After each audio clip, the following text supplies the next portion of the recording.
Indra. Karena apa?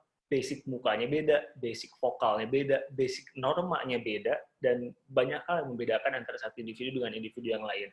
Jadi, yang akan saya lakukan adalah teman-teman interaktif. Kalau mau nyoba, gimana mekanismenya, raise your hand aja, Indra ya. Saya mau teman-teman nyoba, karena akan percuma kalau misalkan tidak dicoba, supaya nanti tipsnya lebih personal. Itu. Yang akan kita bahas adalah public speaking dan personal branding. Dua-duanya saling melengkapi. Pertanyaan berikutnya adalah gini, kenapa penting untuk teman-teman yang belajar kimia, yang belajar eksakta, itu belajar public speaking dan membranding dirinya. Jadi gini, teman-teman nanti ketika kerja, lu pasti ngomong. Teman-teman ketika berhadapan dengan masyarakat, pasti bicara. Dan pada akhirnya, teman-teman ini semua adalah tentang bagaimana menjual apa yang kita punya ke publik. Pernah nggak ngerasain gini? Banyak orang yang kemampuan otaknya, kasarnya kayak gitu, biasa-biasa aja, gampang ini. Kok dia nggak pinter-pinter banget, kok jadi bos ya? Kok dia, kayaknya gue lebih pinter dari dia ya? Kok dia jadi memegang peranan penting di sebuah perusahaan ya? Atau ada yang, dia ini pinter banget, tapi kok berakhir di belakang meja? Dia ini pinter banget, tapi berakhir menjadi staff. Kira-kira kayak gitu. Nah, buat saya penting untuk menggabungkan konten. Jadi nanti tugas teman-teman adalah menjual apa yang teman-teman punya. Ketika lu udah jago berpikir, lu harus mengemas itu supaya orang lain respect, karena nanti di dunia kerja semakin tinggi jabatan seseorang, kemampuan yang dimiliki, yang harus dimiliki bukan hanya kemampuan teknis, tapi kemampuan komunikasi, negosiasi. Kemampuan teknis pasti, tapi semakin naik jabatannya, yang harus dimiliki adalah dua hal itu. Oke, jadi saya akan mulai ini dengan siapa yang mau nanya, siapa yang mau nyoba. Public speaking itu susahnya di mana? It's not a nuclear science. Public speaking ini bukan rumus apapun itu. Semua orang pasti pernah familiar dengan public speaking. Jadi, mari kita mulai ini dengan pertanyaan. Siapa yang mau nyoba, siapa yang mau nanya? Yuk. Nanti sambil saya gabungin dengan teori-teori yang saya punya. Karena kesian juga 2 jam saya ngomong mulu, capek. Capek lunya, bukan capek sayanya. Takut bosen. Oke, siapa yang mau bertanya? Susahnya di mana? Masalah personalnya di mana? Ini bukan waktunya teman-teman buat mengimpress saya, tapi ini adalah waktunya teman-teman, waktunya kita buat bikin kesalahan sebanyak mungkin, karena ruang belajar. Habis itu nanti saya akan bantu. Oh, gimana kalau mukanya lu coba beginiin deh, nanti tone-nya lu turunin deh, naikin, dan lain-lain. Jadi, mari kita coba. Yuk. Udah ada ini satu orang. Boleh. Mangga. Iwan Jeffrey. Silakan Iwan Jeffrey. Mangga, Wan. Langsung unmute saja. Mana Assalamualaikum. Waalaikumsalam. Maaf Pak, ini tidak bisa on cam kamera, laptopnya bermasalah. Oh, nggak apa-apa. Sok, ada apa? Jadi yang saya ingin pertanyakan, terkadang saya bisa berbicara di depan umum, maksudnya di depan orang banyak, tetapi ketika berhadapan 1 lawan 1, terkadang saya susah gitu, gugup gitu. Oh, 1 lawan 1 ini siapa? Mari kita detailkan lagi. Karena misalkan ada pacar, ada teman, ada bos, ada Ya, lain-lain. Siapa? Contohnya pewawancara gitu. Oh, HRD. Gini, yang perlu diketahui dalam sebuah proses komunikasi adalah satu, niatnya baik. Jadi, jangan membebani diri kita dengan pikiran bahwa, wah, saya harus tahu segalanya. Saya ini mesti keren, saya ini mesti apa. Yang bisa kita lakukan adalah belajar. Oke, tips pertama dari saya. Bangun kepercayaan diri melalui isi kepala. Build your confidence through content. Bangun kepercayaan diri melalui isi kepala. Jadi tugas teman-teman sekarang adalah apa? Buka Line Today. Baca tuh 5 menit berita. Kalau misalnya konteksnya adalah pewawancara, ya udah cari tahu perusahaan yang akan kita masukin itu kayak apa bentuknya. Tugas yang kita lamar itu kayak apa bentuknya. Cari tahu siapa yang akan kita ajak bicara. Misalkan dulu waktu saya jadi asisten juru bicara presiden, saya ditelepon sama sekretariat kabinet. Rick, besok wawancara ya sama Julian Aldrin Pasha. Dia adalah juru bicara presiden pas SBY. Saya Google Julian Aldrin Pasha. Oh, 9 tahun di Jepang. Oh, S2, S3-nya di Jepang. IPK-nya 4, summa cum laude. Jadi ketika saya datang ke situ, saya waktu itu pakai baju putih, lengan pendek, rambutnya kayak gini, mukanya kebetulan memang sipit. Terus saya gini, selamat siang Bapak, nama saya Riko. Saya di SCTV. Udah ngobrol. Tugas teman-teman, selain memperkaya materi adalah mengkompatibelkan diri dengan orang yang diajak bicara. Kebayang nggak, Wan? Mengkompatibelkan tuh gini. Iwan pasti punya teman yang hanya akan mentertawakan hal yang sama. Iwan pasti punya teman yang akan menangisi hal yang sama. Jadi tugas lu itu cari tahu siapa yang lu ajak ngobrol. Speak your audience language so they can speak your language. Iwan kasih saya contoh. Iwan misalkan ngobrol sama siapa? Sama wibu, Pak. Sama ibu teh saha ibu. Wibu. Siapa? Wibu, Pak. Wibu. Siapa tuh? Wibu penyuka anime. Penyuka anime. Oh, gua kagak tahu. Itu ada wibu, ada. Ya udah, oh lu suka anime. Ya udah, tugas lu adalah cari sebanyak mungkin pengetahuan tentang anime. Cari sebanyak mungkin dengan itu. Nanti mulai dari pertanyaan. Kita harus tahu dulu. Sun Tzu pernah bilang ini, kalau kita ingin memenangkan sebuah perang, kita harus tahu dulu siapa lawan kita dan siapa diri kita. Kenapa kita mesti tahu siapa lawan bicara kita, tingkat pendidikannya segimana, umurnya segimana, supaya kita bisa menyesuaikan bahasa. Contoh, kalau dia sukanya anime, ya udah ngobrolnya soal anime dulu. Jadi gini, kita gugup karena kita merasa tidak aman dan tidak nyaman. Kita takut akan sesuatu yang kita nggak tahu. Kebayang maksudnya apa? Kita tuh takut karena kita nggak tahu.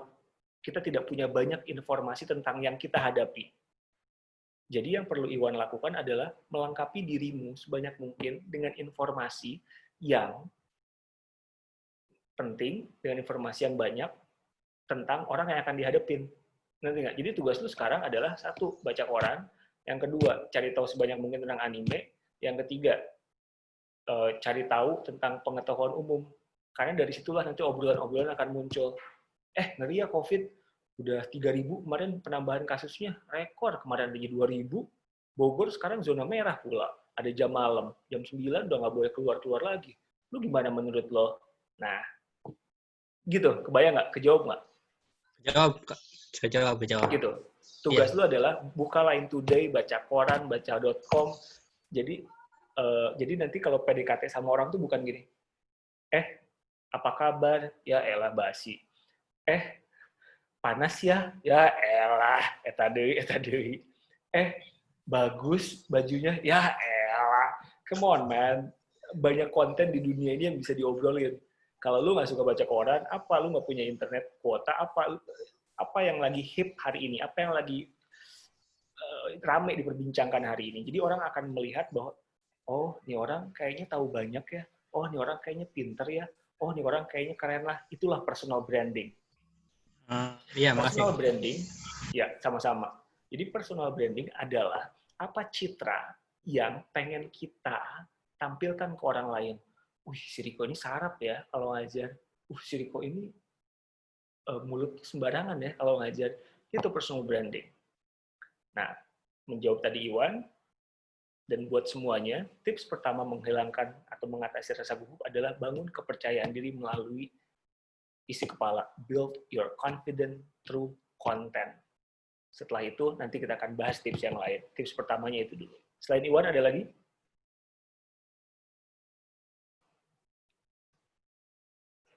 Karena setiap orang nanti akan punya tipsnya masing-masing. Kalau yang mau menampilkan wajahnya juga boleh, itu akan lebih enak buat saya ngasih tipsnya. Muka lu penyok, jadi tambahin ini. Kurang senyum deh, senyumnya gini deh. Nah, kira-kira. Dan stop panggil saya Bapak, please.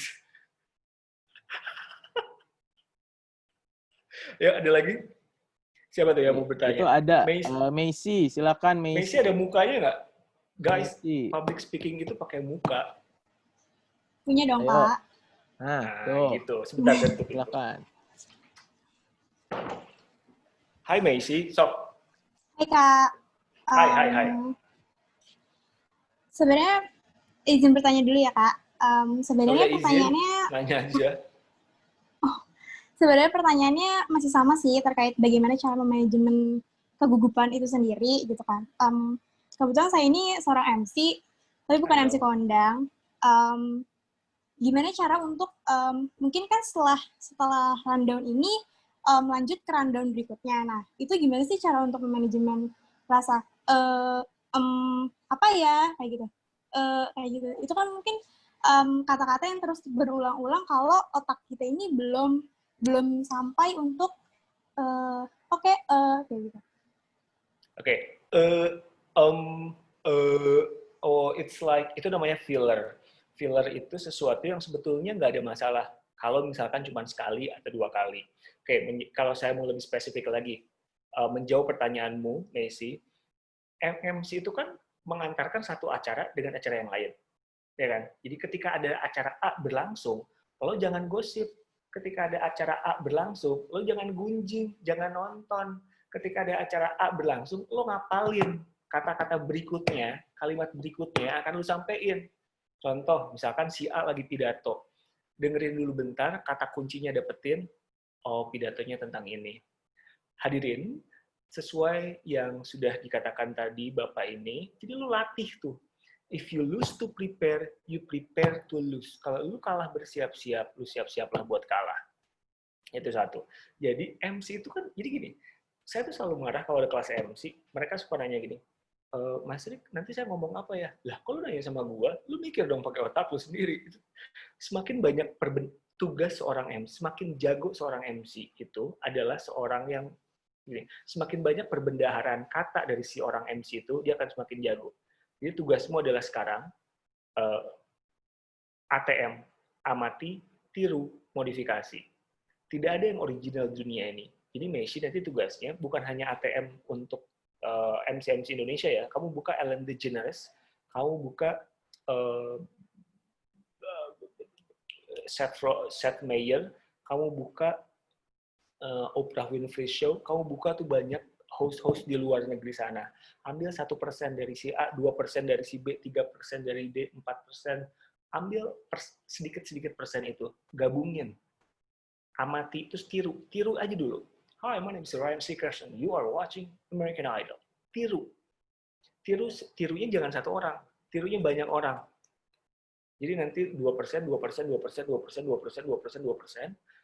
Tiru juga soal perbendaharaan katanya, kalimat apa yang dia omongin. Jadi kamu tugasnya sekarang jangan nonton MC Indonesia, jangan nonton MC teman kamu. Cari MC luar negeri. Raise up your bar. Itu satu. Yang kedua, semua itu harus dilatih. Kenapa bedanya saya sama kamu itu nggak ada? Bedanya nggak ada. Cuman saya melakukan ini setiap hari. Saya mengeluarkan kata-kata ini setiap hari. Perbendaharaan kata ini saya keluarkan setiap hari. Dirimu belum tentu. Ya kan? Nah, jadi pelajaran berikutnya adalah saat lagi nge-MC nih, ketika ada satu acara berlangsung, lu mikir, wah habis ini gue ngomong ini ah. Habis itu latih. Bapak Ibu, kalau melihat acara tadi, seru, tapi saya punya yang lebih seru lagi. Orang ini baru saja mendapatkan sebuah penghargaan dari Guinness World Record. Lalalala. Kita sambut. Inilah dia. Ini semua dilatih. Sip. MC yang baik, MC yang jago adalah MC yang berlatih. Semua by rehearse. MC yang jago adalah MC yang sudah memikirkan kata-kata apa yang akan dikeluarin, kecuali kalau dia udah pengalaman berpuluh-puluh tahun. Jadi udah nggak perlu lagi tuh. Itu yang pertama. Memanage-nya adalah dengan berlatih. Toh, kalau MC kan lu nggak ngomong 3 jam berturut-turut. Ada waktu. Gitu kan, itu yang pertama. Yang kedua, saya mau kamu opening dong. Opening MC coba. Ya, tips berikutnya. Tips berikutnya, ini buat semuanya di public speaking. Apapun yang terjadi, tetap paripurna. Coba dong, coba. Gak usah lebay. Ketika lu disuruh coba, yuk coba. Sial. Kampret. Aduh. Kalau ngebunuh nggak dosa ya. Apapun yang terjadi, muka lu mesti paripurna. Ya, jadi ketika misalkan teman-teman nanti punya sebuah project,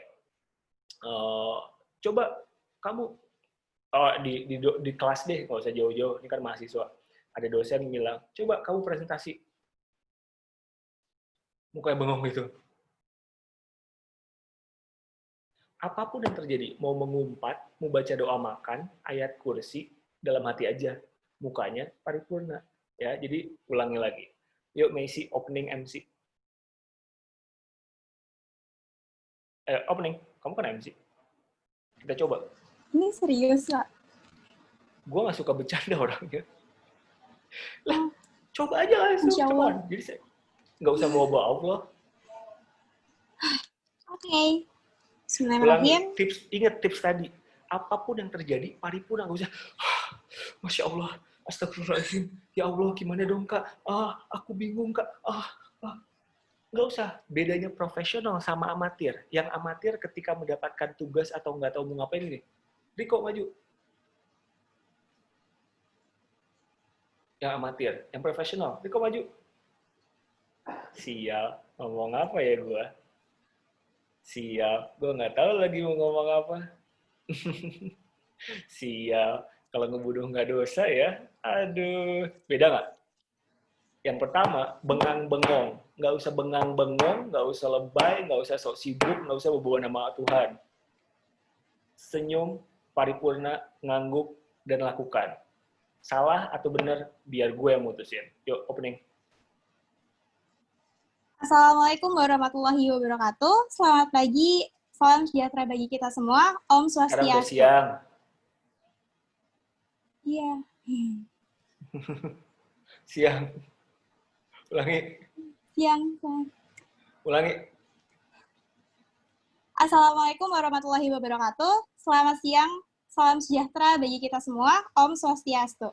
Yang terhormat, Kak Riko Anggara selaku CEO, produser, director, lupa. Nah, ini yang terjadi. Ketika lupa, udah yang terhormat. Nanti kita akan ke vokal ya, suara kamu supaya nggak cempreng, nanti dengerin baik-baik. Tapi poinnya adalah yang sekarang kamu mesti lakukan adalah, kamu umurnya berapa? Pasti masih 19, berapa ABG?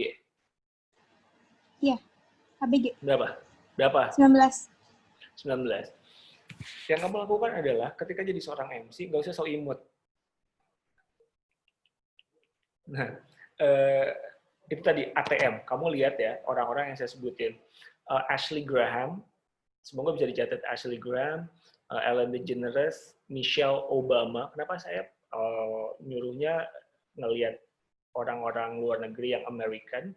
Karena mereka lebih ekspresif, mereka lebih natural, dan ada hawa menyenangkan di situ.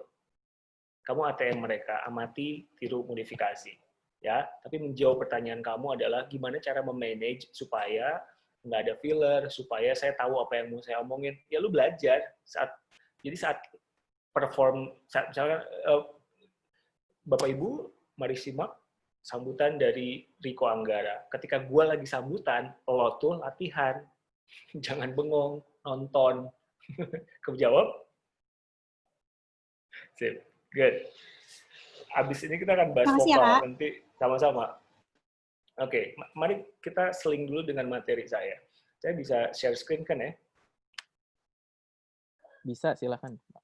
Oke. Tips pertama tadi, saya udah bilang,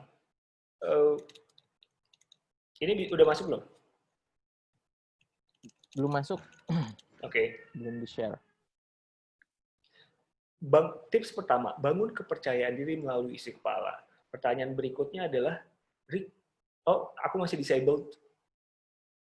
Masih belum bisa share screen. Oh, belum bisa, bentar. Pertanyaan berikutnya kan suka muncul gini, Kak, aku tuh udah belajar, udahlah aku udah belajar semalaman dan lain-lain, tapi ketika pas maju, aku masih gugup. Nah, pertanyaan berikutnya, gugup. Gimana cara mengatasi gugup? Ada dua jenis pembicara A dan pembicara B. Pembicara A menganggap audiensnya adalah massa. Pembicara A itu adalah pembicara yang deg-degan. Pembicara yang deg-degan, pembicara yang anxious, pembicara yang deg-degan menganggap audiensnya adalah massa yang duduk barengan dan siap menjudge.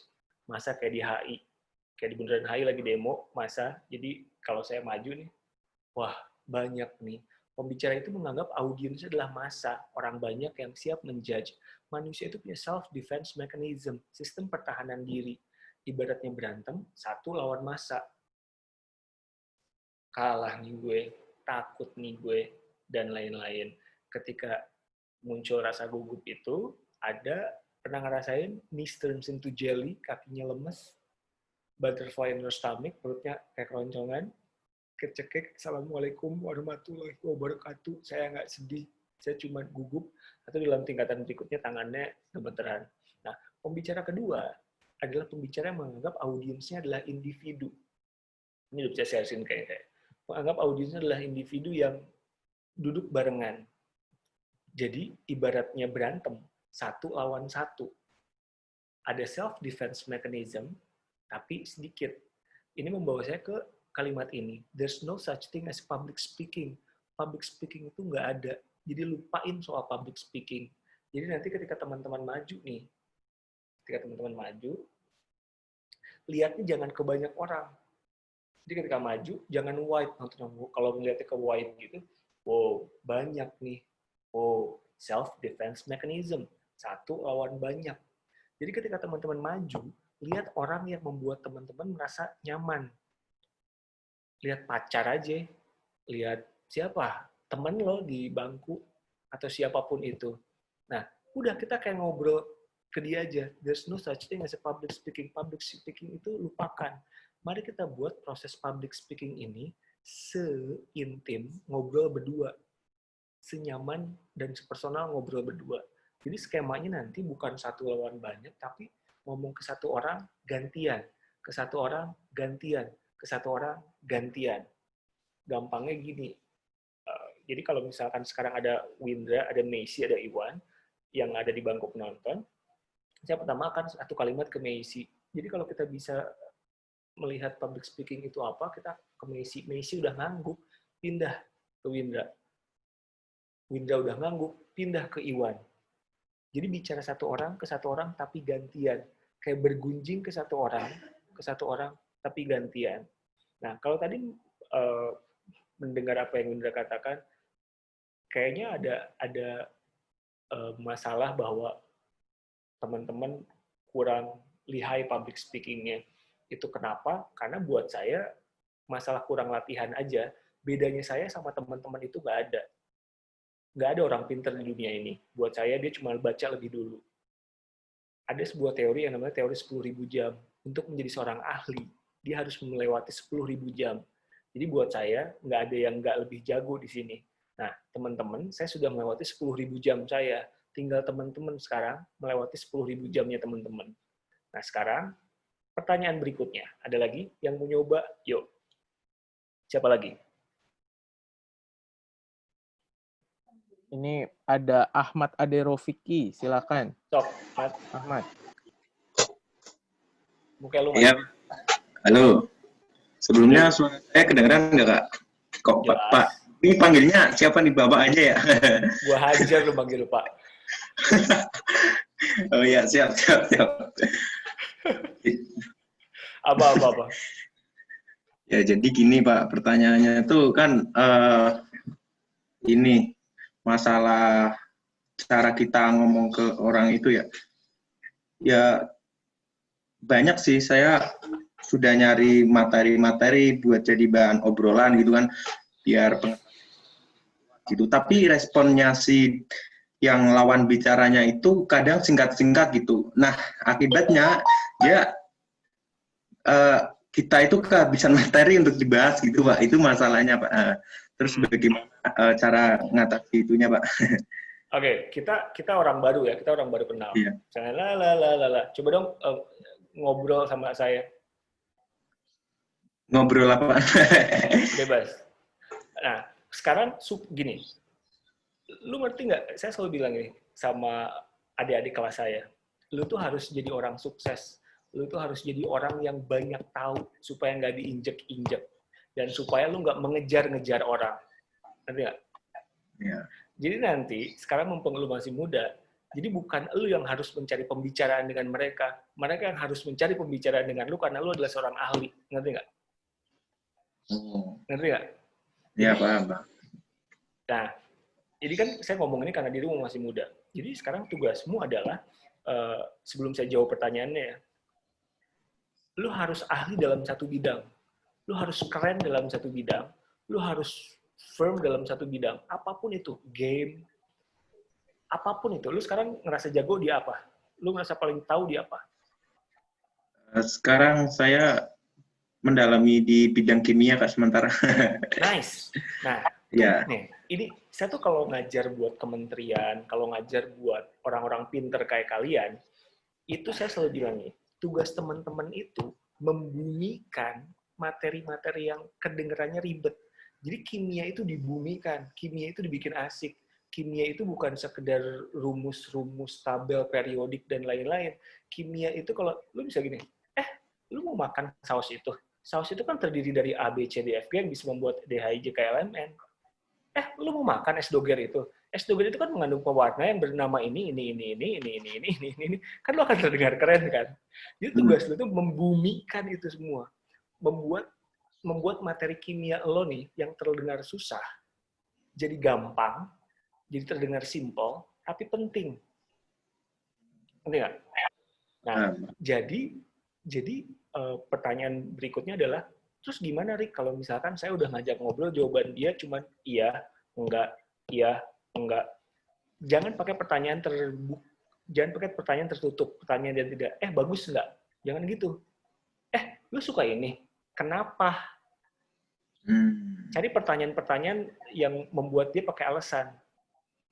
Atau kalau misalkan dia udah ngejawabnya terlalu singkat, ada dua kategori. Dia emang lagi nggak mau ngobrol sama lo, atau ya udah lu aja yang cerita. Karena memang ada orang-orang yang nggak suka ngomong, tapi suka ngedengerin cerita.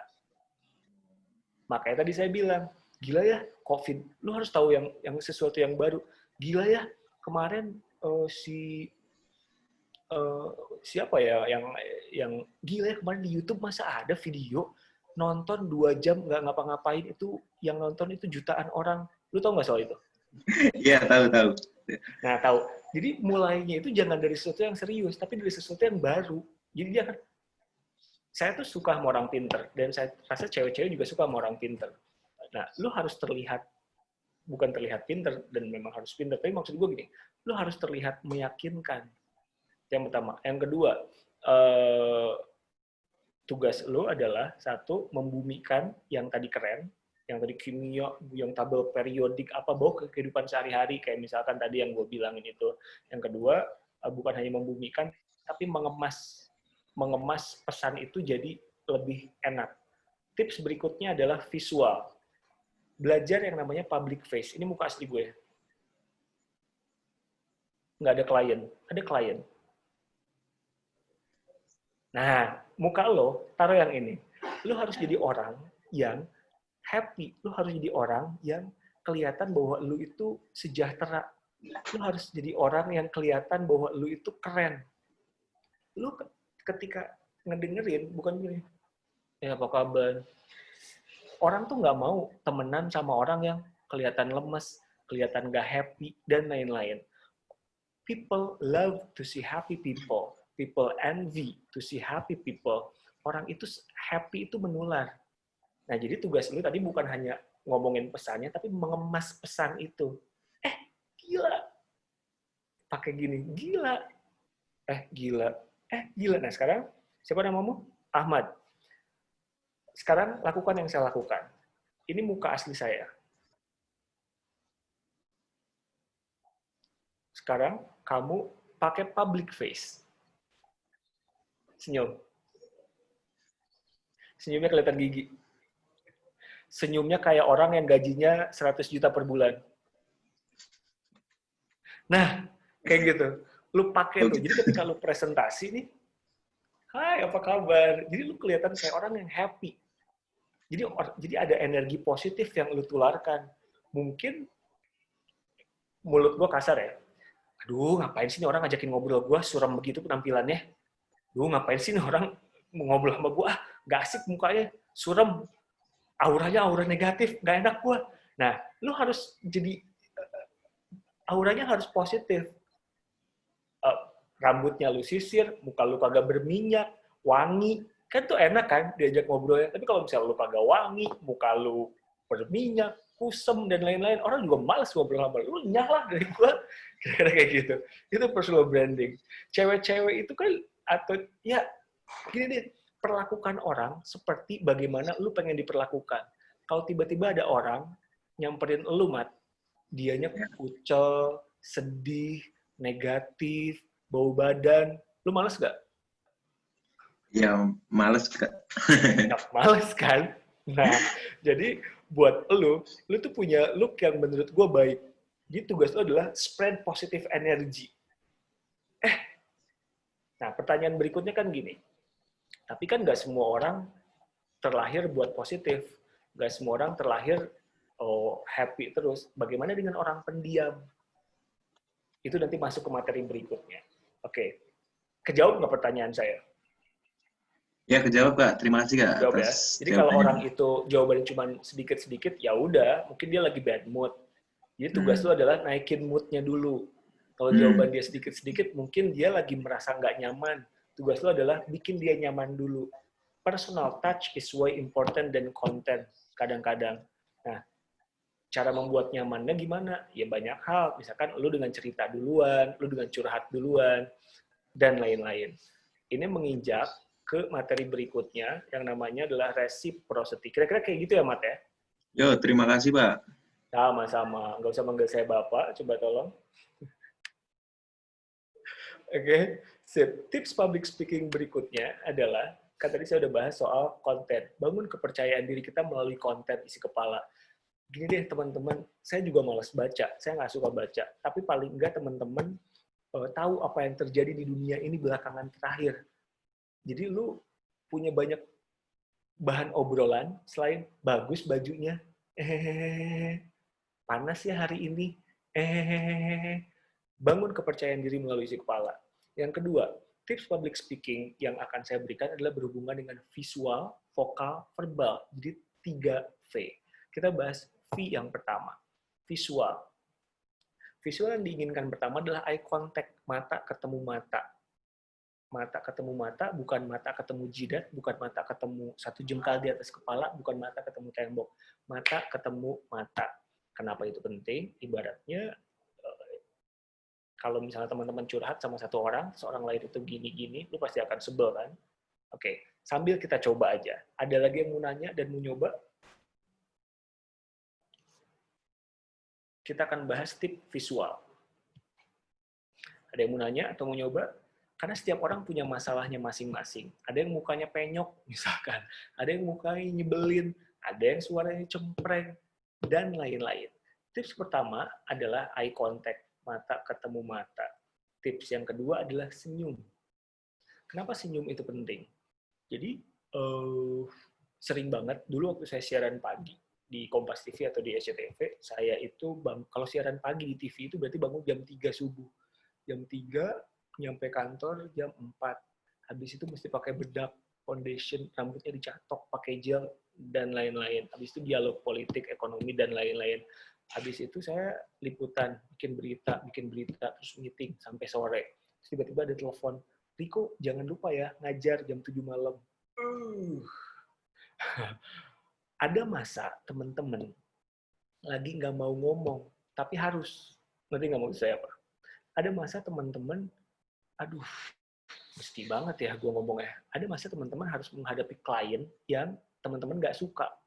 Ada masa teman-teman lagi capek banget, lagi ogah ngomong, tapi ya mesti. Nah, tips visual yang pertama adalah senyum. Kenapa senyum itu penting? Jadi yang saya lakukan kalau lagi capek adalah saya ke kamar mandi. Saya ke kamar mandi, saya cari senyum. Senyum versi 1. Enggak. Senyum. Enggak. Senyum. Enggak lebay. Senyum.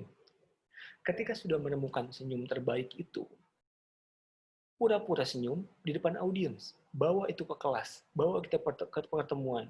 Contoh. Assalamualaikum teman-teman. Ya Allah, seneng banget ketemu teman-teman semua. Ya Allah, bohong lagi deh. Bawa itu ke teman-teman. Bawa itu ke ruangan. Bawa itu ke forum yang akan kita ajak bicara. Buat saya senyum itu bukan hanya memperbaiki wajah, tapi di agama saya itu kayak zakat. 2,5, 2,5, 2,5, 2,5. Pernah nggak teman-teman itu cerita ke orang lain, terus kemudian orang itu jadi teman-teman cerita ke orang lain, terus orang lain itu jadi ngangguk-ngangguk, ketawa, terus kita jadi happy. kita jadi nambah semangat. Nah, itu. Ada yang mau nanya? Sekalian kita coba. Jadi senyum itu menular. Jadi dengan kita senyum duluan 2,5%, nanti baliknya akan lebih banyak. Oke, siapa nih? Mukanya mana? Bagus personal branding lu ya. Foto lu pakai jas, itu namanya personal branding. Itu contoh kecil dari personal branding. Good job. Itu gampangnya personal branding tuh kayak gitu. Pencitraan. Ya, trik kamera. Bener-bener. Kamu tanya nih. Apa? Kan tadi bahas senyum juga nih. Ini juga aku pribadi juga ada masalah untuk senyum di depan publik ketika ngomong.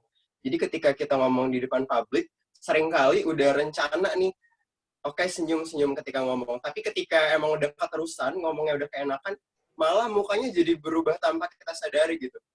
Itu gimana, Kak? Umur lu berapa? 20. Siapa namamu, sorry? Arya. Ya, coba Arya. ngomongnya jangan kayak gue tuh lo abg gitu ya. Gue tuh lo anak muda gitu, tapi gitu. Oke. Gini. Contoh, sebelum saya menjawab pertanyaanmu, saya mau nanya dulu.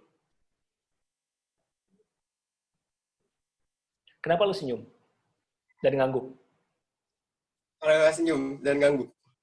Karena saya senyum dan ngangguk. Itu membawa saya sama yang namanya ini. Kelihatan nggak? Iya. Apa? Baca coba. Reciprocity. Yes, reciprocity. Reciprocity adalah hukum timbal balik. Kita bahas senyum dulu. Kenapa kita mesti senyum? Supaya muka kita terlihat lebih bagus, supaya audiens jadi kelihatan happy, sama itu tadi, reciprocity. Kalau gue senyum, lu punya kewajiban buat senyum nggak? Enggak lah. Yang wajib itu sholat. Tapi lu seakan punya kewajiban. Seakan punya kewajiban buat senyum. Iya, benar-benar. Nah, jadi gampangnya lagi, kalau gue gini, kalau misalkan gue menikah, terus gue ngundang lo, ya, nanti ketika lo menikah, lo akan ngundang gue nggak? Iya. Kemungkinan besar iya. Karena apa? Ada hukum timbal balik. Itu namanya reciprocity. Nah, jadi kenapa penting buat kita, kalau bicara itu bukan hanya pakai teori, bukan hanya pakai kata-kata, tapi pakai aura, pakai semangat, dan pakai senyum, kalau misalkan materinya happy, supaya reciprocity itu tadi ada. Kalau kita senyum, atau happy, audience punya kewajiban buat kayak gitu. Itu minimalnya ya. Nah, balik lagi ke pertanyaan dirimu tadi. Coba dong, opening atau apapun itu, ngomong. Dicoba. Yang biasa kamu lakukan. Apa kabar hari ini? Yang panjang. Lu apa? Kuliahnya apa? Kimia. Coba jelasin kenapa saus itu berbahaya. Waduh, kenapa tuh? Gua ajar lu. Lu sebagai anak kimia mesti tahu jawabannya. Jadi gini, lu tuh tugas teman-teman, ini buat saya, kalau saya jadi konsultan personal branding teman-teman. Lu tahu gelas Starbucks nggak? Lu tahu Starbucks kan? Kalau beli kopi Starbucks, itu kan 65.000 lah. Kalau lu beli Starbucks, lu akan gini nih, megangnya akan di atas. Lu berasa keren. Megang Starbucks. Tapi apa yang terjadi, kalau kopi di dalam Starbucks itu, saya pindahin ke gelas botol aqua yang 500 ml. Lu baunya gini nggak? Harganya jadi 65.000 nggak?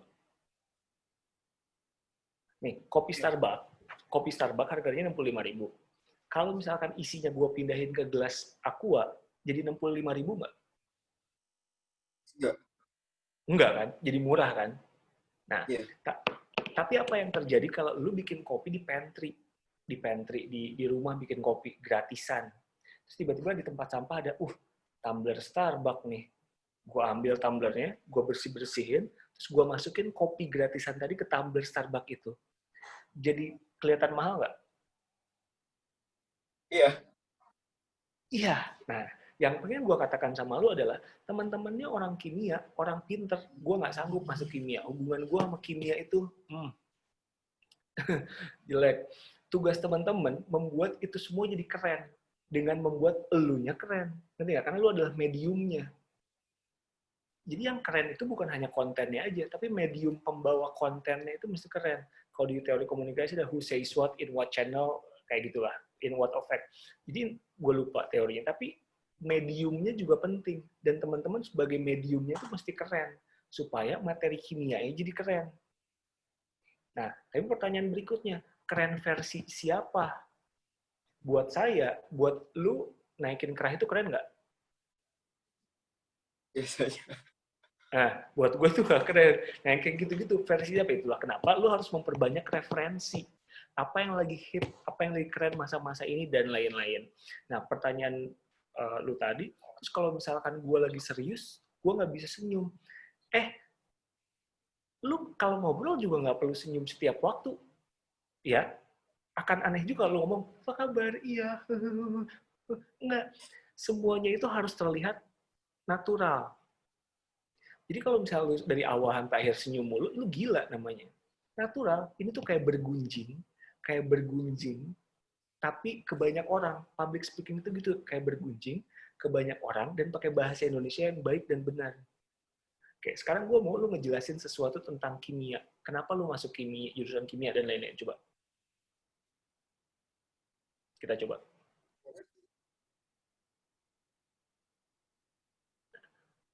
Ulangi, pakai public face. Suara saya nggak ada? Halo? Ada, terdengar kok. Kenapa nggak? Ada. Kenapa? Nah, sekarang saya mau dirimu nyoba. Tips pertama, public face. Mukanya bukan gini. Mukanya bukan bengong. Mukanya bukan nyolot. Mukanya muka public face. Muka lu happy. Kalau lu lagi nggak happy, pura-pura happy. Kalau lu lagi nggak semangat, pura-pura semangat. Nanti gue jelasin kenapa. Yuk, mulai. Jelasin soal kimia, IPB, apapun yang mau lu jelasin. Yuk, mulai. Oke teman-teman semua, jadi gue anak kimia IPB dan Buatnya ganti pakai saya. Oke, halo teman-teman semua. Jadi saya adalah salah satu mahasiswa di Kimia Institut Pertanian Bogor dan saya masuk di Kimia IPB karena punya minat tersendiri untuk belajar kimia. Oke, sekarang ulangi ngomong sambil senyum. Oke, teman-teman, nama saya Arya. Kenapa saya masuk kimia? Ngomong sambil senyum. Yuk, mulai. Oke, teman-teman semua. Kenapa saya memilih untuk masuk di Kimia IPB? Karena menurut saya punya ketertarikan di bidang kimia sejak saya di SMA dan saya ingin melanjutkan ya untuk belajar kimia di Institut Pertanian Bogor. Itu kenapa saya memilih untuk masuk. Sekarang ngomong pakai muka, pakai senyum, dan pakai tangan. Pakai tangan untuk sesuatu yang lu tegesin aja ya, 1 kali 2 kali aja, jangan ngomongin. Kenapa sih? Yuk mulai.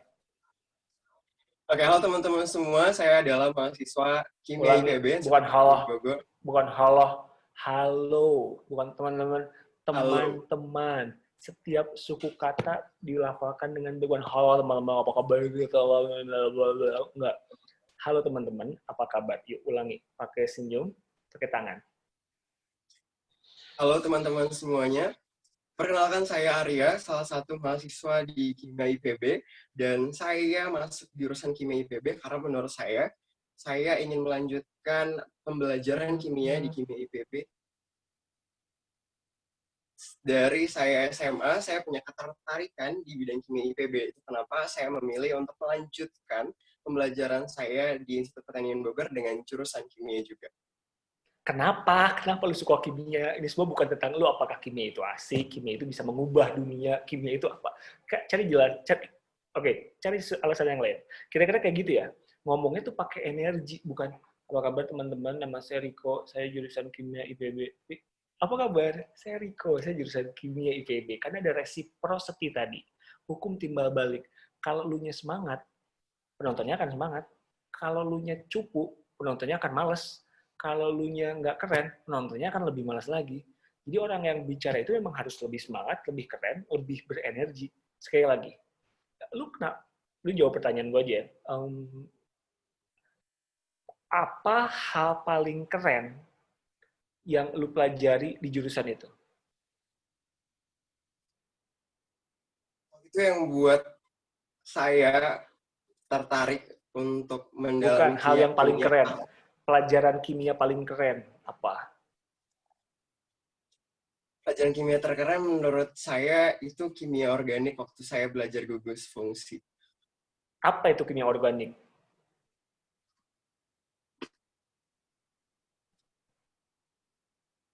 Sambil senyum pakai tangan. Sambil senyum pakai tangan. Halo? Oh, oke. Baik. Hilang suara gue ya. Oke. Suaranya hilang, Indra ya? Suara saya ada, Indra? Ada kok di saya Oke. terdengar. Sip. Baik. Kira-kira kayak gitu. Ini buat teman-teman sambil suara Arya. Jadi bukan sekedar bicara, tapi bicara sepenuh hati. Bukan sekedar Assalamualaikum warahmatullahi wabarakatuh, teman-teman. Saya adalah mahasiswa di Institut Pertanian Bogor. Tapi Assalamualaikum teman-teman. Saya adalah mahasiswa di Institut Pertanian Bogor. Nah, akan kita lakukan. Jadi lebih bertenaga, berenergi, dan lain-lain. Kira-kira kayak gitu. Reciprocity, hukum timbal balik. Jadi dengan kata lain, kalau lu nya lemes, audiensnya juga pasti lemes. Kalau audiensnya, kalau lu nya ngantuk, audiens juga pasti ngantuk. Kalau kalau lu nya rusuh, kemungkinan audiensnya juga akan lebih semangat dan lain-lain. Kira-kira kayak gitu. Ada yang mau ditanyakan lagi? Visual, eye contact, senyum. Dan pertanyaan berikutnya adalah gini, Rick, kalau misalkan gue itu terlahir pendiam gimana? Kalau gue terlahir introvert gimana? Gue tuh nggak suka ngomong depan orang. Gue tuh, gue nggak bisa lah yang kayak gini-gini. It's not my element, it's not my thing.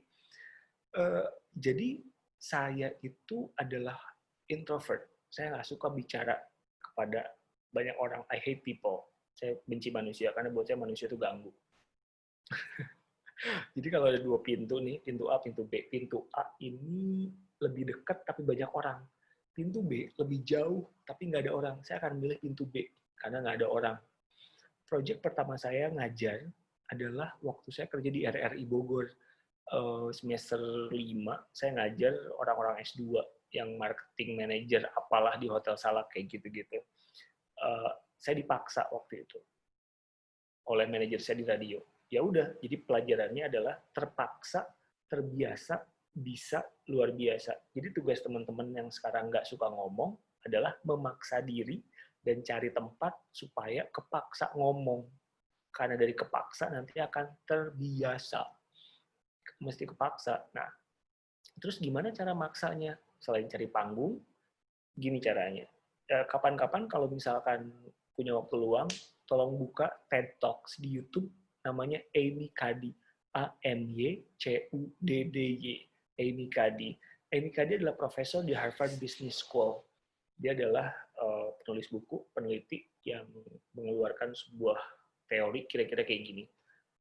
Ketika teman-teman lagi gugup, ketika teman-teman lagi nggak pede, lakukan power poses. Power poses. Power poses itu adalah pose-pose yang berpower, pose-pose yang membuka tubuhnya, pose-pose yang menunjukkan bahwa kita punya kekuatan. Nah, jadi dia bilang gini dalam sebuah penelitiannya, fake it, don't fake it till you make it, but fake it till you become it. Jadi kalau di penelitiannya secara garis besar dia bilang apa yang kita keluarkan di tubuh kita itu akan mempengaruhi hati kita. Jadi suatu hari dia meneliti ratusan mahasiswanya. Penelitian ini bisa dibuka kok di internet. Melakukan penelitian ke ratusan mahasiswanya. Dibagi dua lah mahasiswa. Kelompok mahasiswa pertama disuruh melakukan power poses selama 2 menit. Power poses itu gini, ada yang gini, dan lain-lain. Pose-pose menunjukkan bahwa dia punya power. Yang kelompok mahasiswa berikutnya disuruh melakukan less pose atau pose-pose yang menunduk dan menguncup, pose-pose lemah. Setelah 2 menit, yang melakukan power poses, hormon kortisol yang diasosiasikan hormon stresnya itu turun, hormon PD-nya naik. Yang less pose, hormon stresnya naik. Jadi yang dia bilang adalah ketika teman-teman lagi gugup, dan dalam keadaan yang nggak nyaman atau lemah apapun itu, lakukan power poses selama 2 menit. Nah, kenapa penelitian ini saya ambil? Karena itu berlaku banget buat saya. Ketika saya lagi gugup, pura-pura nggak gugup. Ketika saya lagi takut, pura-pura nggak takut. Penelitian ini bilang gini, don't fake it till you make it, but fake it till you become it. Seumur hidup saya melakukan itu. Di awal-awal, saya nggak suka bicara. Jadi saya memasukkan senyum saya. Wow, saya memasukkan ketawa saya. Lama-lama, terbiasa. Terpaksa, terbiasa, bisa. Kenapa teman-teman selain belajar senyum, mesti belajar pura-pura ketawa? Karena tugas teman-teman adalah mengkompatibelkan diri dengan yang lain. Misalkan ketemu bos. Ketemu bos, satu lift dengan bos. Tiba-tiba bos itu cerita lucu. Pilihan lu apa? Ketawa dong. Ketawanya kayak gimana? Enggak, ketawa. Ya Allah, bohong lagi deh. Jadi, don't fake it till you make it, but fake it till you become it. Yang sekarang teman-teman di usia 18, 19, 20, 21 adalah belajar menghargai orang lain yang cerita lucu, ya lu ketawa walaupun itu nggak lucu. Ketika dia cerita sedih, ya lu empati. Oh gitu. Itu soft skill. Dan lain-lain. Sebelum saya ke bawah, ada yang mau ditanyain? Apapun itu, atau mau dicoba? Yuk. Siapa? Tadi Ainur ya? Ainur mau bicara? Silakan Ainur. Sok Ainur. Ainur Solika. Mana?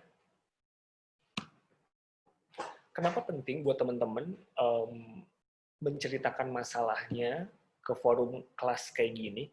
Karena tips public speaking buat Ahmad sama buat Messi itu bisa jadi beda. Karena vokalnya beda. Linda boleh tuh. Linda, mana suara dan mukanya? Halo Kak. Halo, mana enggak mukamu? Ini Dengar. Kak, kalau aku mau tanya Kak, soalnya aku itu tipe yang pendiam juga, yang maksudnya... Linda, jangan sedih muka lo, ganti. Muka lo jangan sedih, pura-pura bahagia. Pura-pura bahagia kayak di medsos. Lu tuh punya ini loh, lu punya ini nih. Keluarin, jual itu. Jual, keluarin.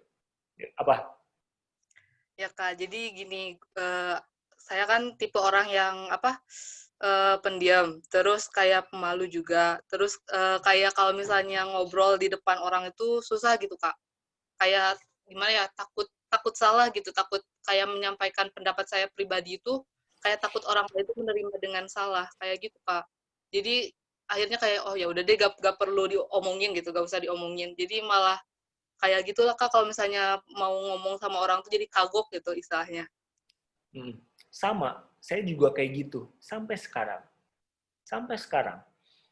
Jadi kalau ada rapat nih, gue merasa nggak perlu ngomong, gue nggak akan ngomong.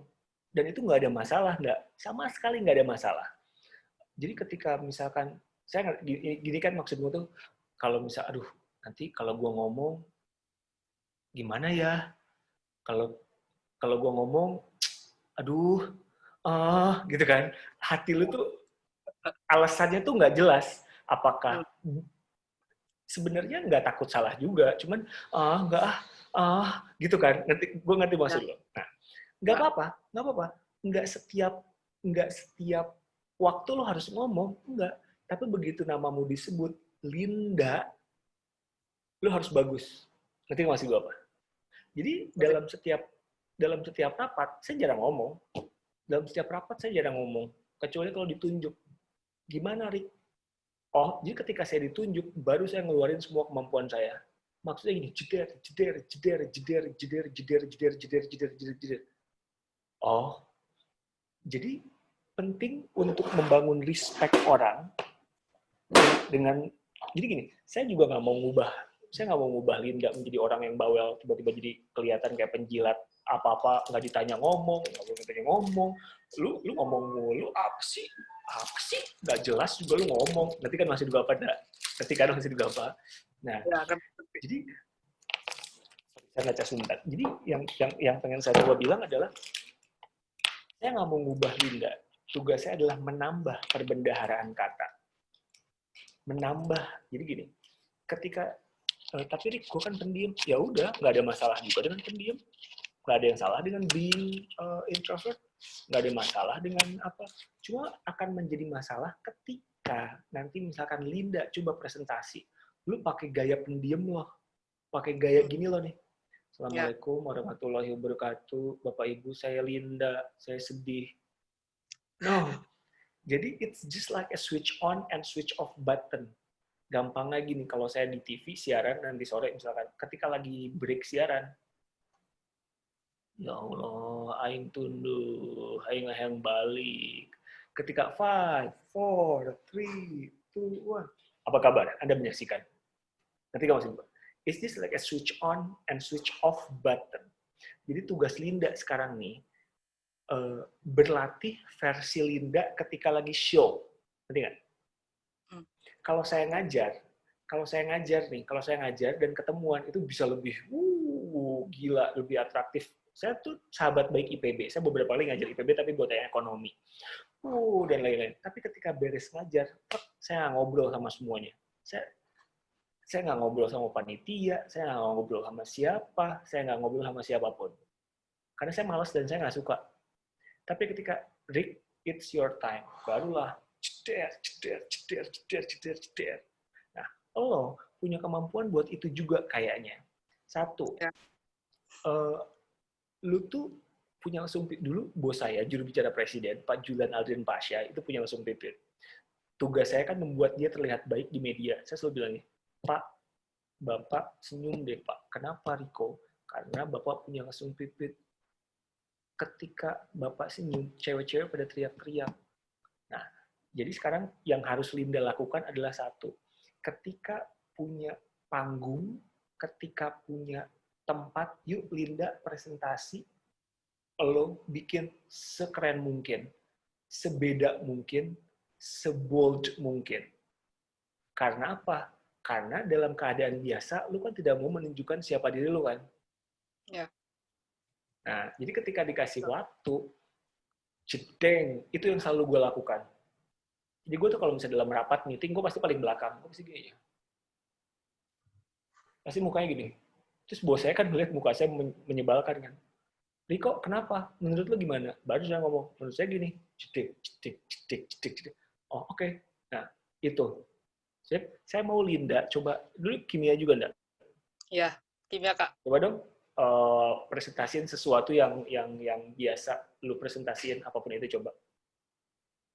Bentar, presentasi apa ya? Ayo dong bikin gue tertarik sama kimia apa, karena gue tuh hubungan gue sama kimia itu buruk. Coba dong bikin gue cinta sama kimia. Apa fun-nya kimia itu, coba apa? Bikin gue sirik sama lo.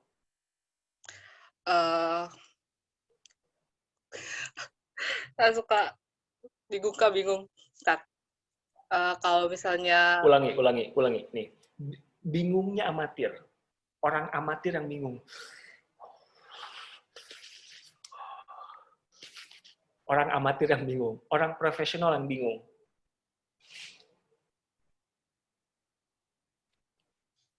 Bentar ya, Kak.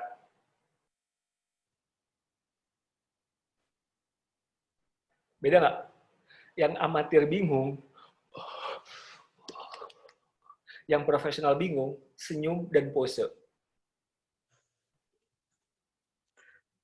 Beda nggak? Nah, sekarang gue mau, oke, kalau lu bingung, lu senyum dan pose.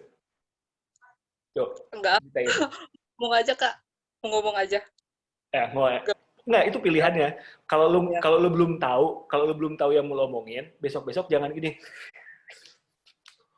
Besok-besok jangan gitu. Besok-besok lu senyum dan pose.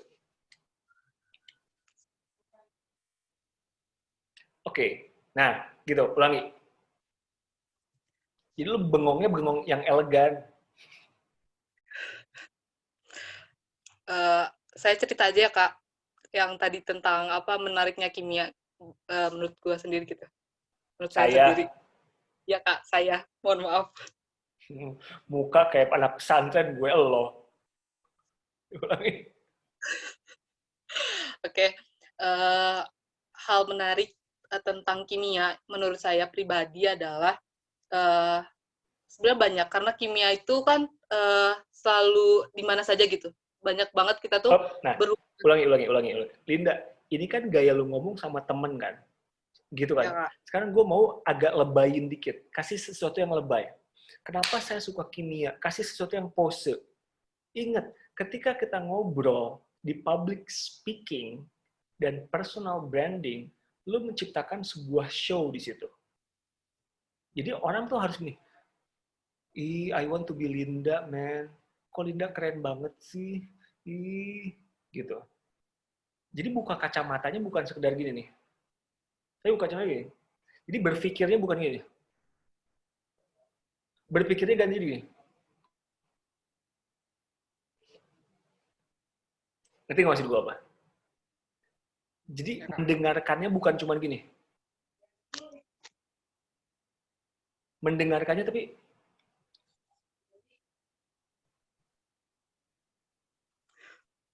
nah, saya tuh selalu bilang sama mahasiswa saya. Jadi kalau saya ngajar jam 8 pagi. Di awal pertemuan saya pasti bilang ini. Guys, kalian merusak hari saya. Ingat yang butuh nilai adalah kalian, bukan saya. Jadi saya mau muka kalian sekeren mungkin, jangan bikin mood saya turun.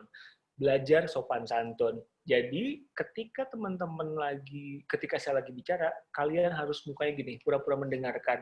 Harusnya sih mendengarkan. Jadi mau gambar-gambar, nulis-nulis, mau gambar bintang, terserah lu. Itu urusan lu sama otak lu. Tapi ke saya, itu harus bikin mood saya jadi lebih bagus. Jadi kalau saya lagi bicara, saya mau teman-teman, mahasiswa-mahasiswa ya, pura-pura mendengarkan. Active listening namanya.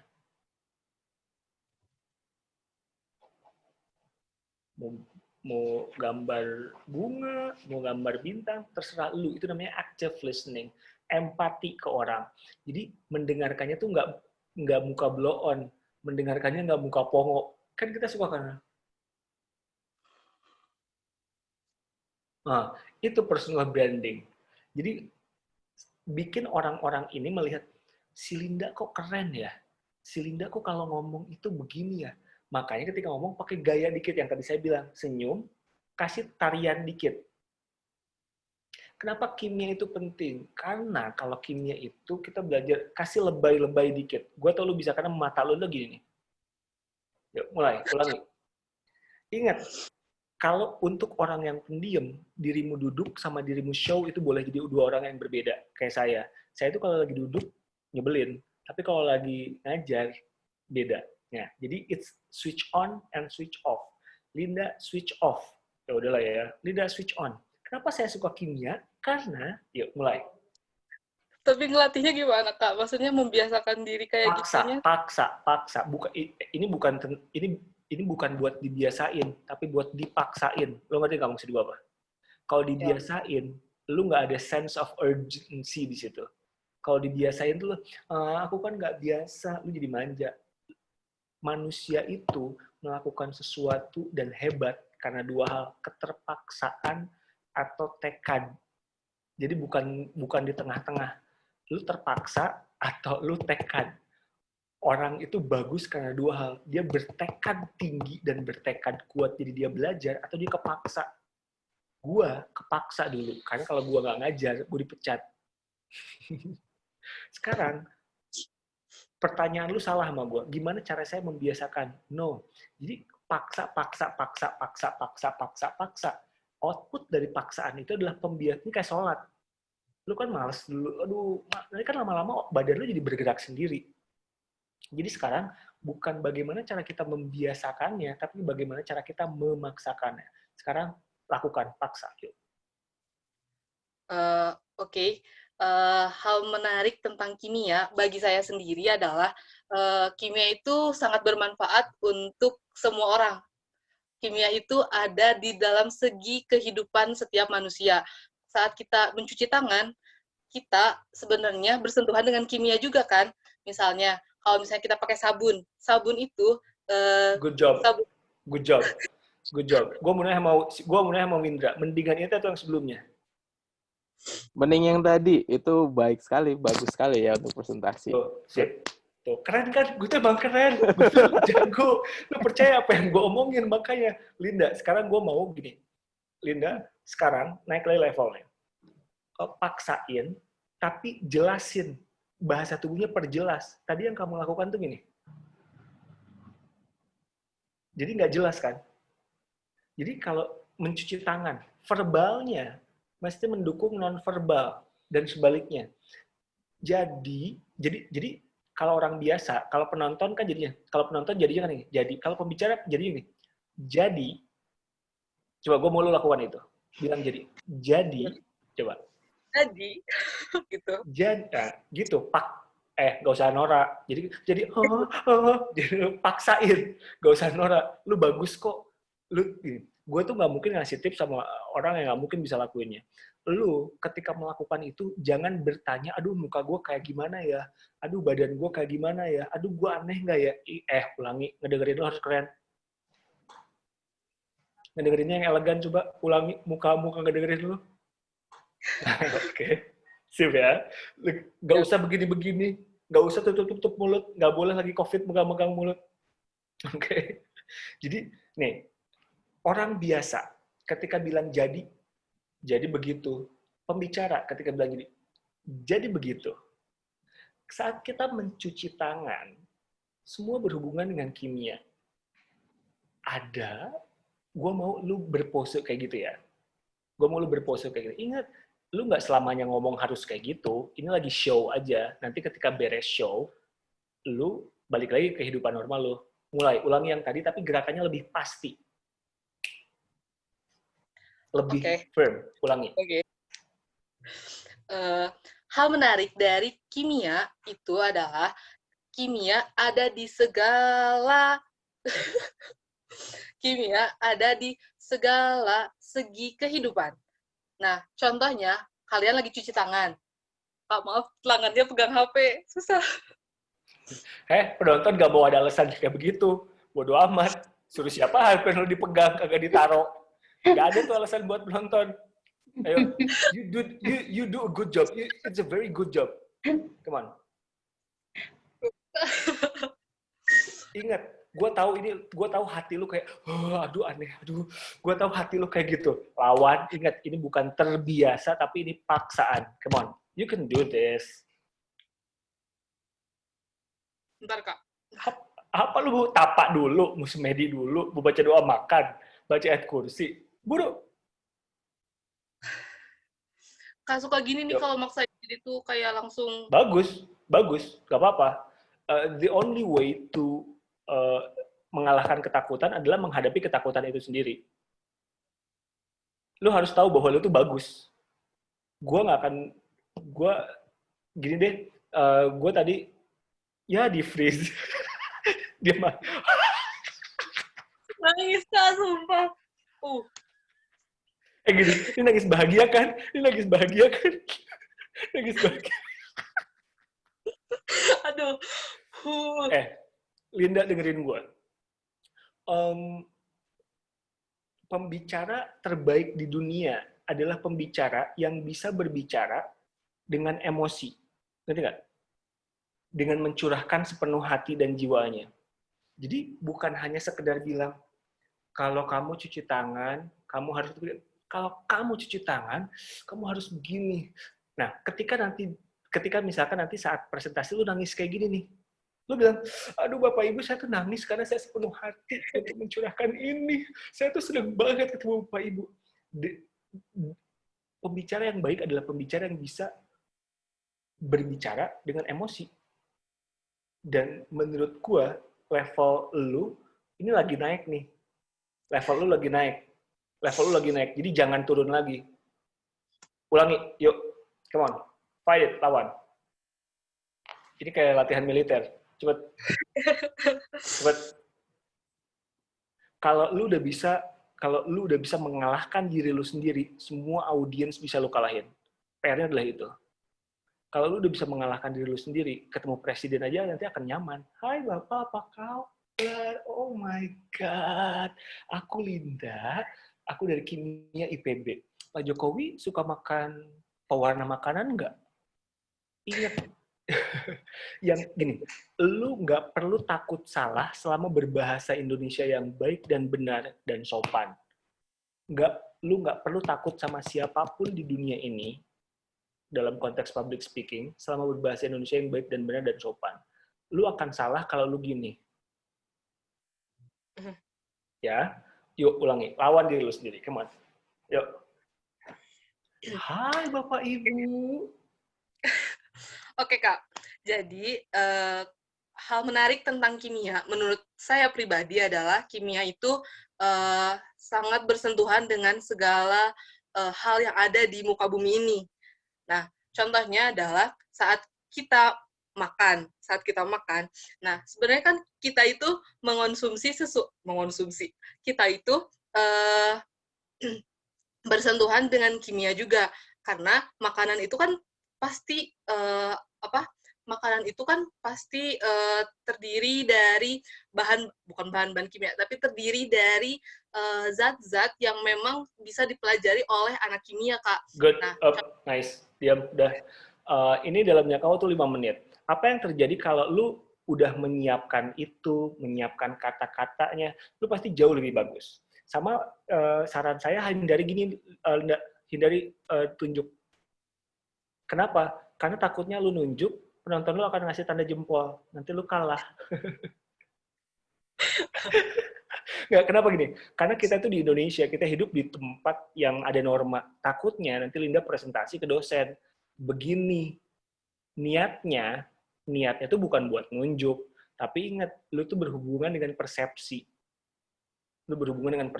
Jadi yang aman adalah pakai tadi, majuin bahu, mundurin ini, nari jaipong, nari piring, dan lain-lain.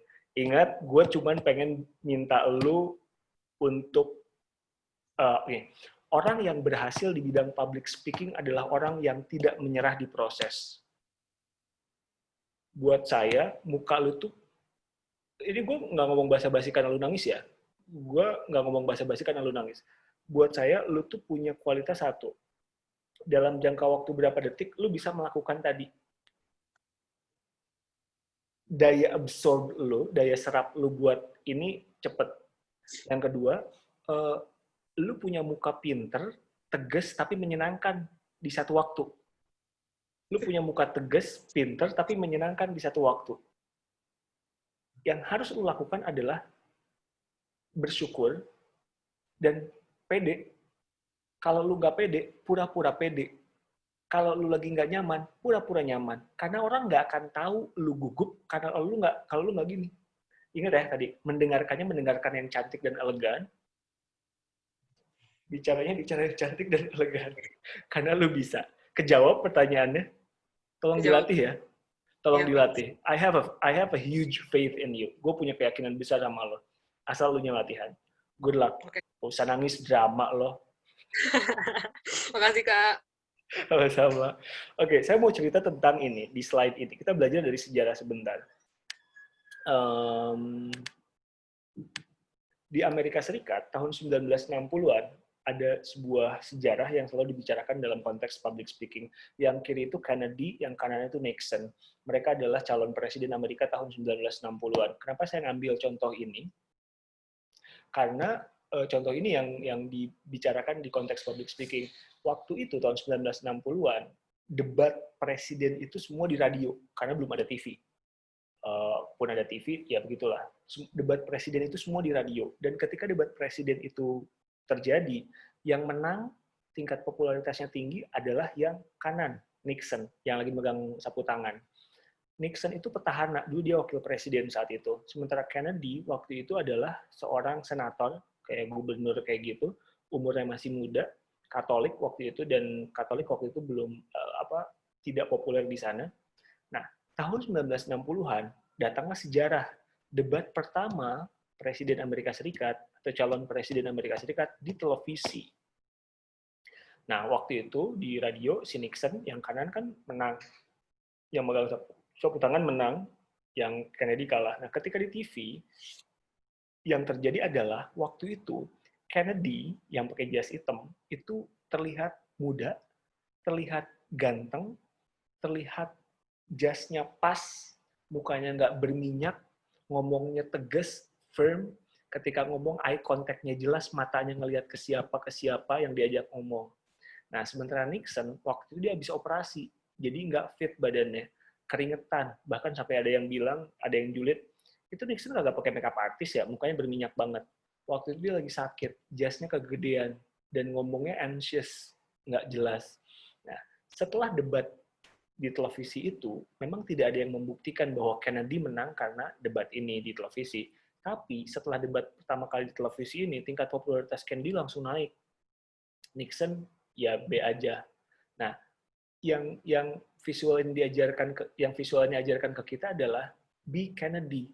Jadi teman-teman, seperti gelas Starbucks tadi yang saya katakan, di era sekarang, what itu penting, tapi akan lengkap dengan how.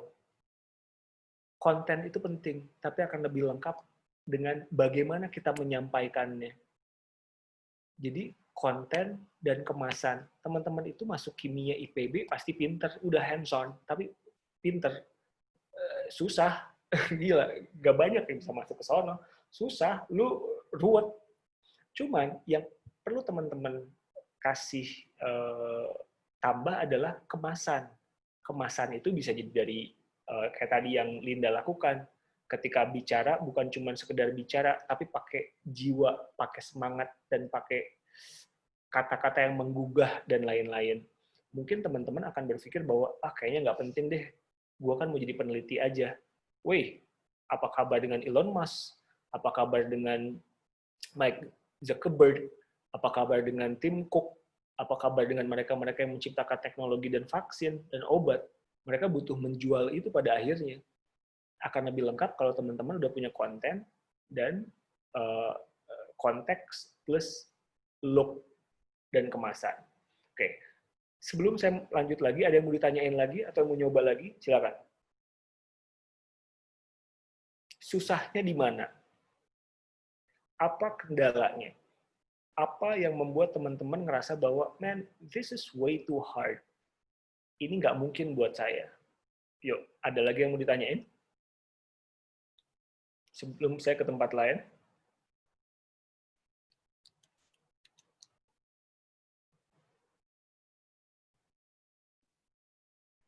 Jadi yang harus teman-teman di Ainur tadi nggak? Ainur nggak ada ya? Oke, yang harus teman-teman lakukan adalah satu, teman-teman mesti tahu mukanya kayak apa. Contoh, saya tuh hidungnya bengkok, matanya kecil sebelah. Ini kita nggak bicara soal fisik ya. Fisik itu bukan soal ganteng atau cantik, tapi soal decent atau enggak, soal proper atau enggak, soal bagaimana kita menghormati orang lain dengan tampilan kita. Ya, saya juga sukanya pakai sandal jepit, kaos oblong, dan celana jeans. Cuman kan itu nggak mungkin dipakai ketika saya menghadapi teman-teman saat mengajar dan lain-lain. Itulah kenapa saya pakai kemeja dan lain-lain. Nah, yang perlu teman-teman lihat adalah di kaca, cek deh, muka lu songong apa enggak ketika lagi diem. Mukamu itu nyebelin apa enggak ketika lagi diem. Kalau misalnya masuk kategori nyebelin, tambahin senyum tadi. Yang harus teman-teman lakukan adalah eye contact, belajar public face. Public face adalah muka-muka yang teman-teman bagaimana ingin dilihat oleh orang lain. Ini muka asli saya. Public face. Belajar senyum. Senyum yang dicari adalah the Shin smile namanya. Teorinya ada the Shin smile. Senyum yang sepenuh hati. Ini senyum biasa. Senyum yang sepenuh hati. Yang berikutnya harus teman-teman latih adalah pura-pura ketawa.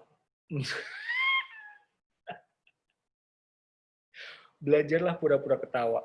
Kenapa pura-pura ketawa itu penting? A bird with the same feathers will flock on the same tree. Burung dengan jenis sayap yang sama akan mencolok di tempat yang sama.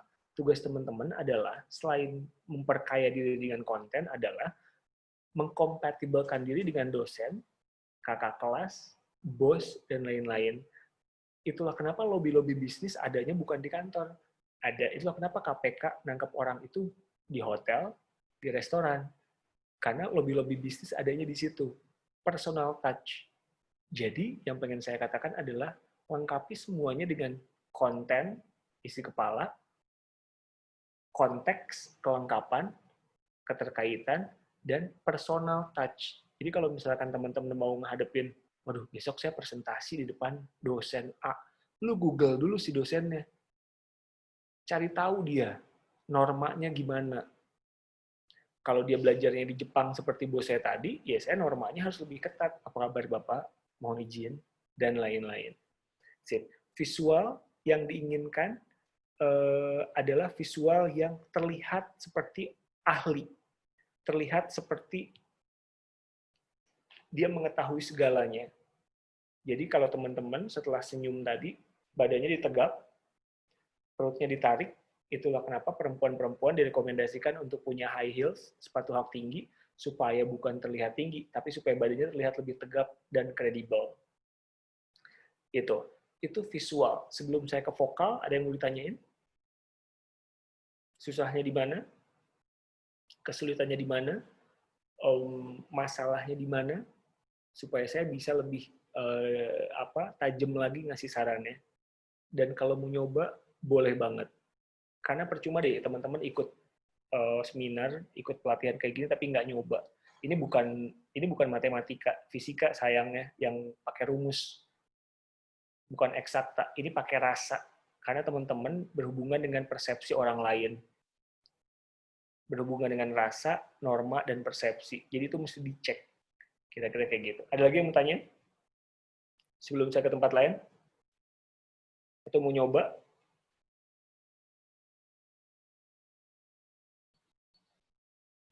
Nggak ada? Oke. Sip. Teman-teman, selain visual, yang akan kita bahas adalah vokal. Kenapa vokal itu penting? Contoh. Assalamualaikum warahmatullahi wabarakatuh. Nama saya Riko Anggara. Saya eksekutif produser di Kompas TV.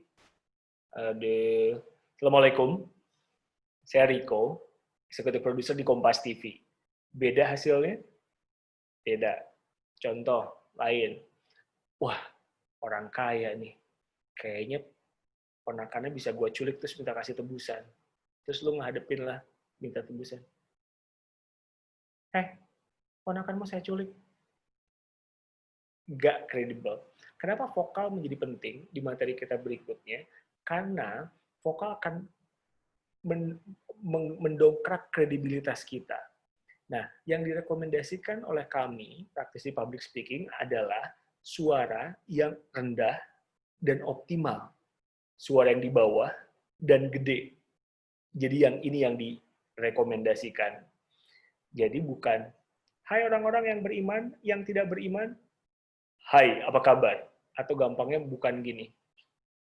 Yang duduk di sini, atau yang buang sampah di sini binatang. Yang buang sampah di sini binatang. Beda. Jadi ada kredibilitas yang terkandung dalam vokal itu. Nah, terus caranya gimana? Buat melatih vokal supaya di bawah, tebal, dan kredibel. Berbicara yang baik berarti bernafas dengan baik.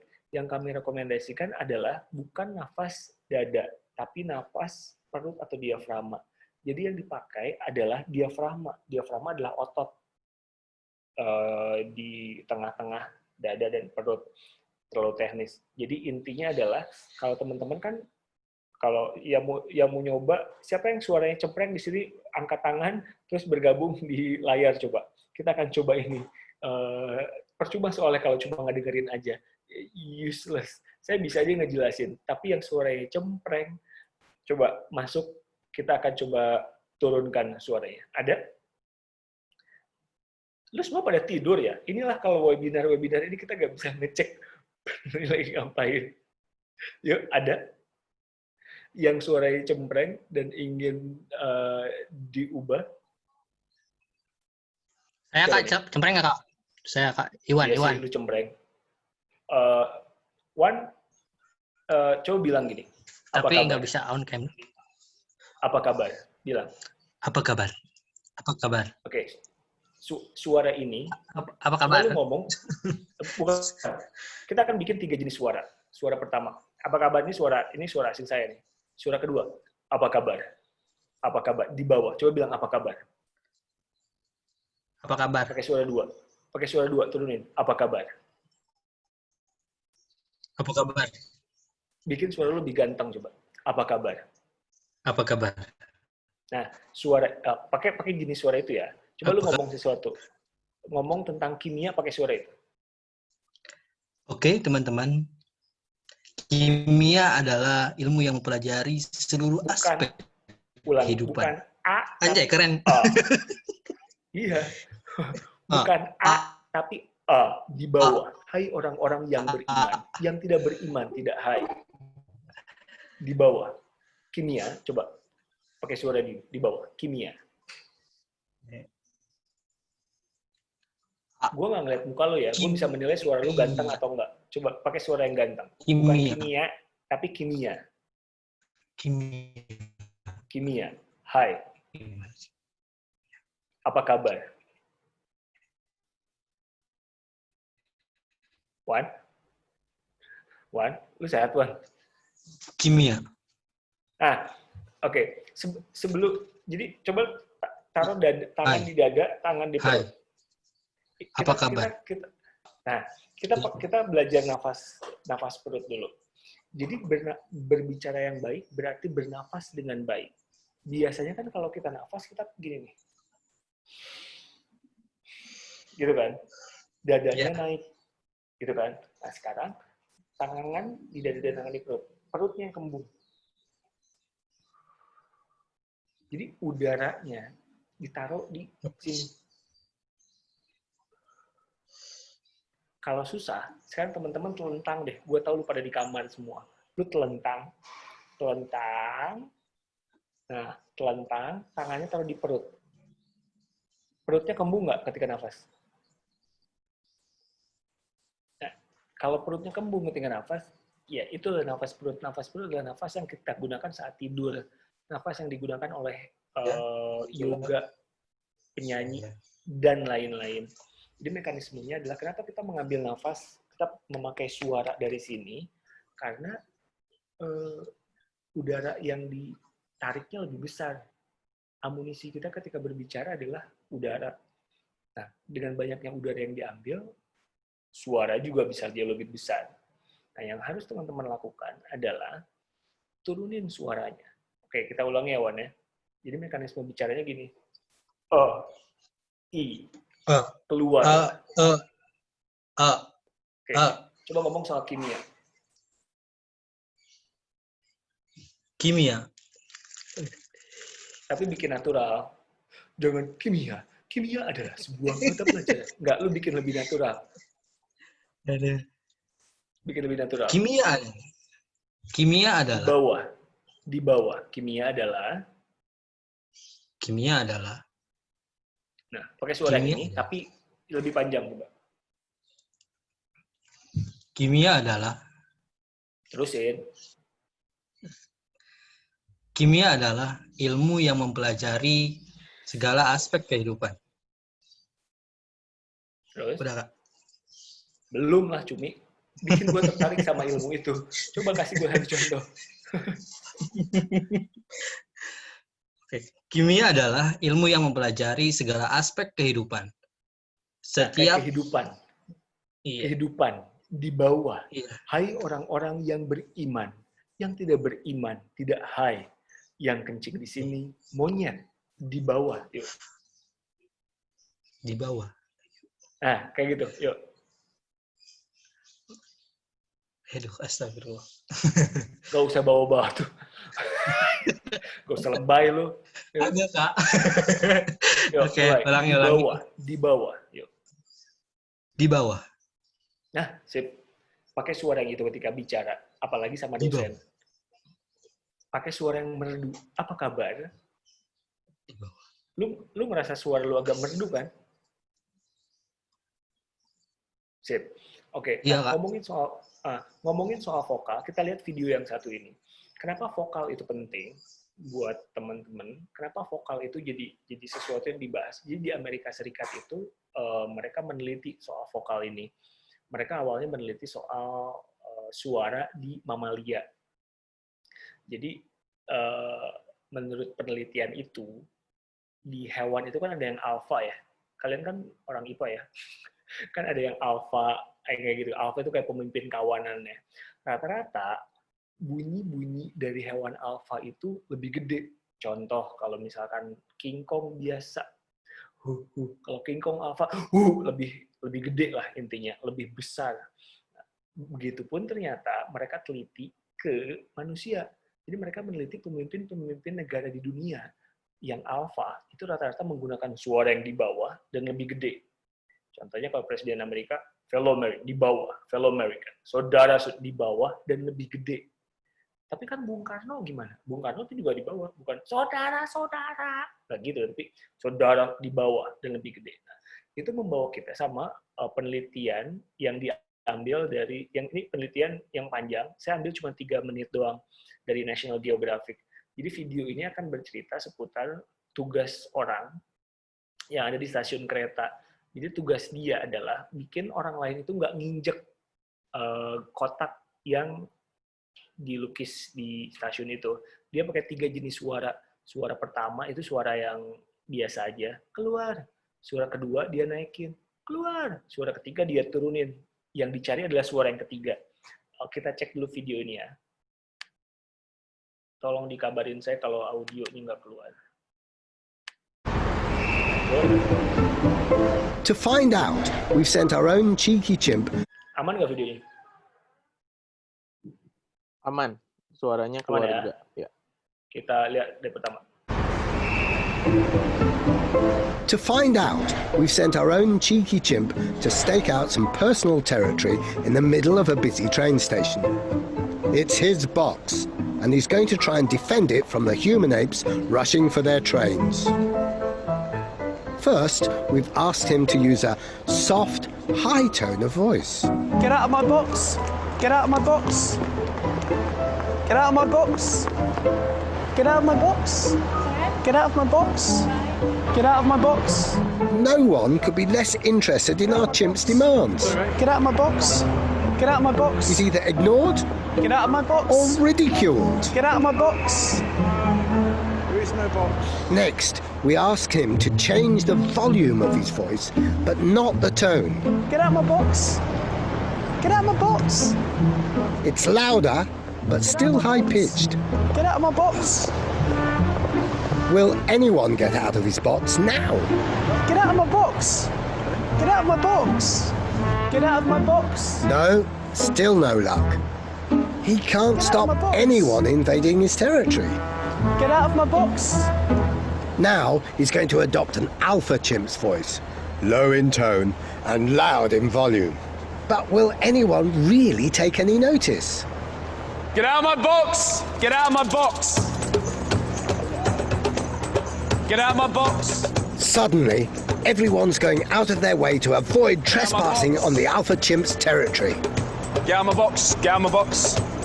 No one stops to think why. They're just instinctively doing what he says. Get out of my box! They'll even stop in their tracks to obey his unusual but masterful command. Get out of my box! Get out of my box! Get out of my box! Get out of my box! With his alpha voice, our chimp has become king of his jungle box. Get out of my box! Itu dia. Jadi yang dikasih tahu oleh video itu adalah gimana teman-teman lebih meyakinkan, bukan hanya perkara suara, tapi keluar dari. Jadi ketika ngomong nanti di depan, presentasi apapun itu, bukan sekedar bicara, tapi bicara dengan sepenuh hati. Saudara, kimia, kenapa ini penting? Jadi nunjuk itu bukan sekedar lemes gitu, kayak lu kagak makan. Tunjuk dengan sekuat tenaga dan sepenuh hati. Bicara di depan umum itu capek banget. Karena apa? Bicaranya from top to toe. Bicaranya dari atas sampai bawah. Bicaranya pakai tenaga, pakai energi, dan lain-lain. Itu visual dan vokal. Nah, bagaimana cara melatih vokal supaya nggak cempreng, Kak? Yang pertama, tips jangka pendek. Jangka pendeknya adalah ini. Dulu saya kan tinggalnya di Bogor. Jadi kalau saya tinggal di Bogor itu suka naik angkot kan. Angkot tuh masih ada nggak ya sekarang ya? Tapi kalau zaman dulu tuh saya kemana-mana naik angkot. Waktu umur 19 tahun, saya siaran di Radio Republik Indonesia di Pro 2 FM Bogor. Nah, waktu umur 19 tahun itu suaranya mesti agak dewasa, agak mesti berat dan lain-lain. Yang saya lakukan adalah setiap naik angkot, bilangnya, kiri bang, kiri-kiri. Cari tahu suara saya. Kiri, oh enggak, kurang merdu. Kiri, enggak, kurang merdu. Kiri-kiri, bikin suaranya merdu. Lu kan punya telinga nih, lu denger suara lu sendiri, enak apa enggak, kalau nggak enak turunin, dan lain-lain. Tips jangka panjangnya adalah lakukan aktivitas fisik sambil bersuara. Agnes Mo kenapa suaranya nambah kuat? Karena melakukan aktivitas fisik sambil bersuara. Vokal itu berhubungan dengan otot. Tapi ingat, bukan A, tapi A di bawah. Ini nggak boleh sakit, karena rongganya terlalu tipis. Nanti bisa luka dan lain-lain. Jadi mainnya di perut dan diafragma. Itu vokal. Nah, kalau bicara satu lagi kan visual, vokal, satu lagi verbal. Kenapa verbal ini penting? Teman-teman kita cenderung memulai sesuatu dari pengertian. Kimia adalah, nah, mari kita mulai dari sesuatu yang penting. Namanya piramida terbalik, inverted pyramid. Jadi daripada bilang Indonesia adalah negara kepulauan yang sangat besar, itu nenek gue yang pakai tato juga udah meninggal juga udah tahu. Jadi mulai dengan sesuatu yang paling istimewa, mulai dengan sesuatu yang paling menyenangkan, mulai dari fakta yang menarik, mulai dari judul yang keren, mulai dari gambar yang bagus. Jadi kalau teman-teman mesti presentasi, nggak perlu loh mulai dengan ini. Bapak Ibu, kimia adalah, nggak perlu dengan adalah, mulai dari kasus baru. Bapak Ibu, tahun 2020, uji vaksin COVID-19 dilakukan di Bandung terhadap 1.620 orang. Jadi mulai dengan sesuatu yang zaman sekarang. Jadi nggak perlu dengan latar belakang. Kenapa piramida terbalik ini dibuat? Supaya ketika teman-teman, misalkan gini, teman-teman mulai dari latar belakang masalah. Ini bukan menulis karya ilmiah, ini presentasi. Latar belakang masalah, sejarah dulu. Nanti ketika misalkan Bapak Ibu, yang paling penting adalah waktunya habis. Manusia zaman sekarang itu beda dengan manusia zaman dulu. Manusia zaman sekarang itu gampang bosan. Itulah kenapa teman-teman harus melakukan sesuatu dengan materinya. Mulai dengan sesuatu yang menarik, mulai dengan sesuatu data yang paling mencengangkan, dan lain-lain. Dan pastikan ada aha moment namanya. Aha moment adalah sesuatu yang, aha, oh gitu. Sesuatu yang penonton baru tahu. Sesuatu yang penonton bukan, Bapak Ibu, aduh gue nggak jauh kimia. Bapak Ibu, saya tuh suka kimia karena itu adalah keinginan saya dari SMA. Itu nggak ada aha momennya.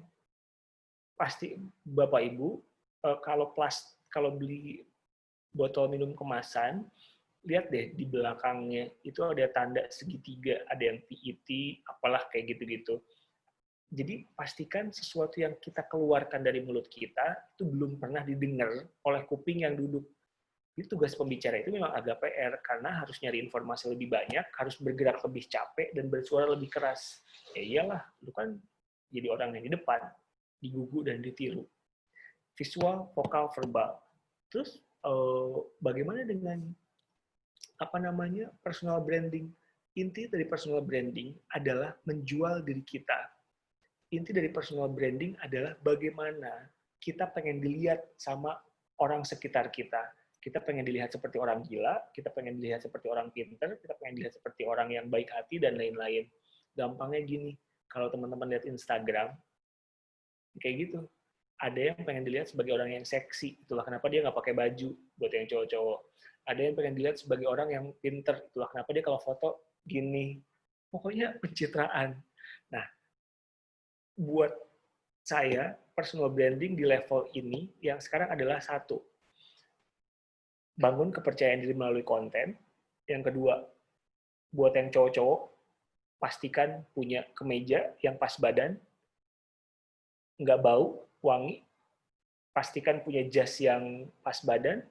ketika presentasi wajahnya bersih, nggak perlu pakai obat muka, bersih ini konteksnya nggak berminyak dan lain-lain. Brand itu kan pada akhirnya berhubungan dengan jualan. Kalau kita lihat pengertian, branding itu bukan sekedar merek atau nama dagang atau apapun itu. Itu adalah tanda, simbol, kredibilitas, karakter, pesan, persepsi, apalagi ciri, visual, citra, kredibilitas. Nah, itu yang mana yang pengen teman-teman tampilin. Citranya kayak apa? Kayak saya misalkan. Trainer public speaking itu di Indonesia banyak. Tapi yang mulutnya kayak saya jarang. Yang kalau jelek, saya bilang jelek. Muka lu penyok, ganti. Suara lu cempreng, ganti. Itu personal branding saya. Trainer public speaking yang mulutnya sembarangan. Nah, teman-teman apa?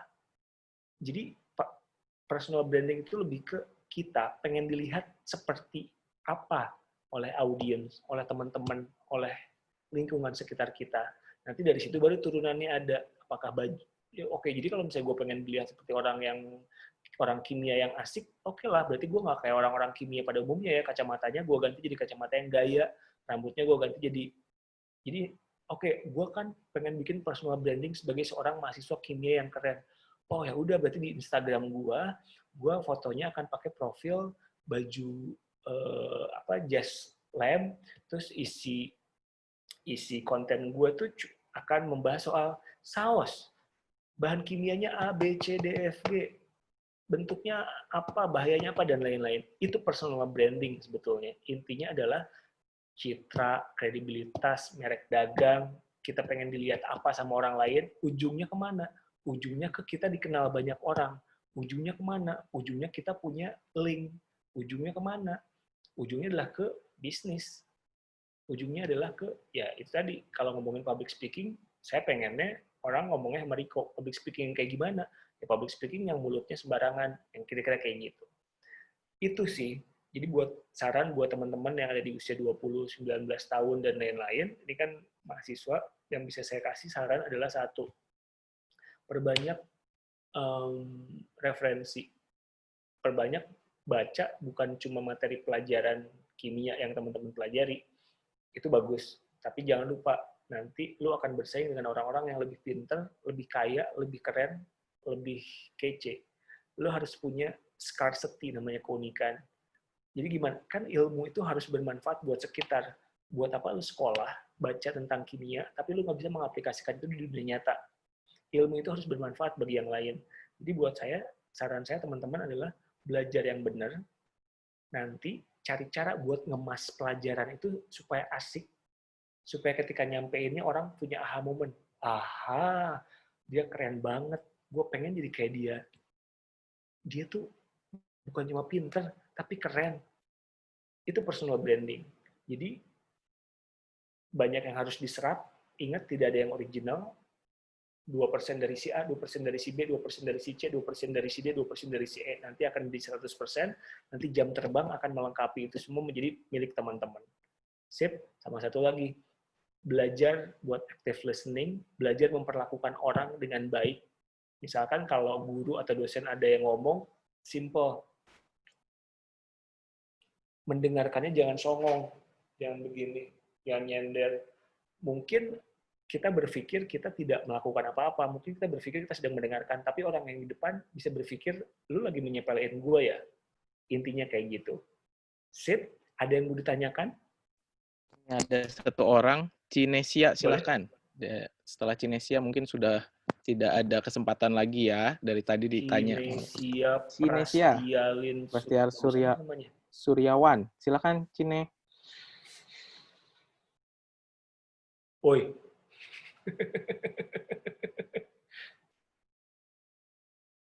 Cine, ada?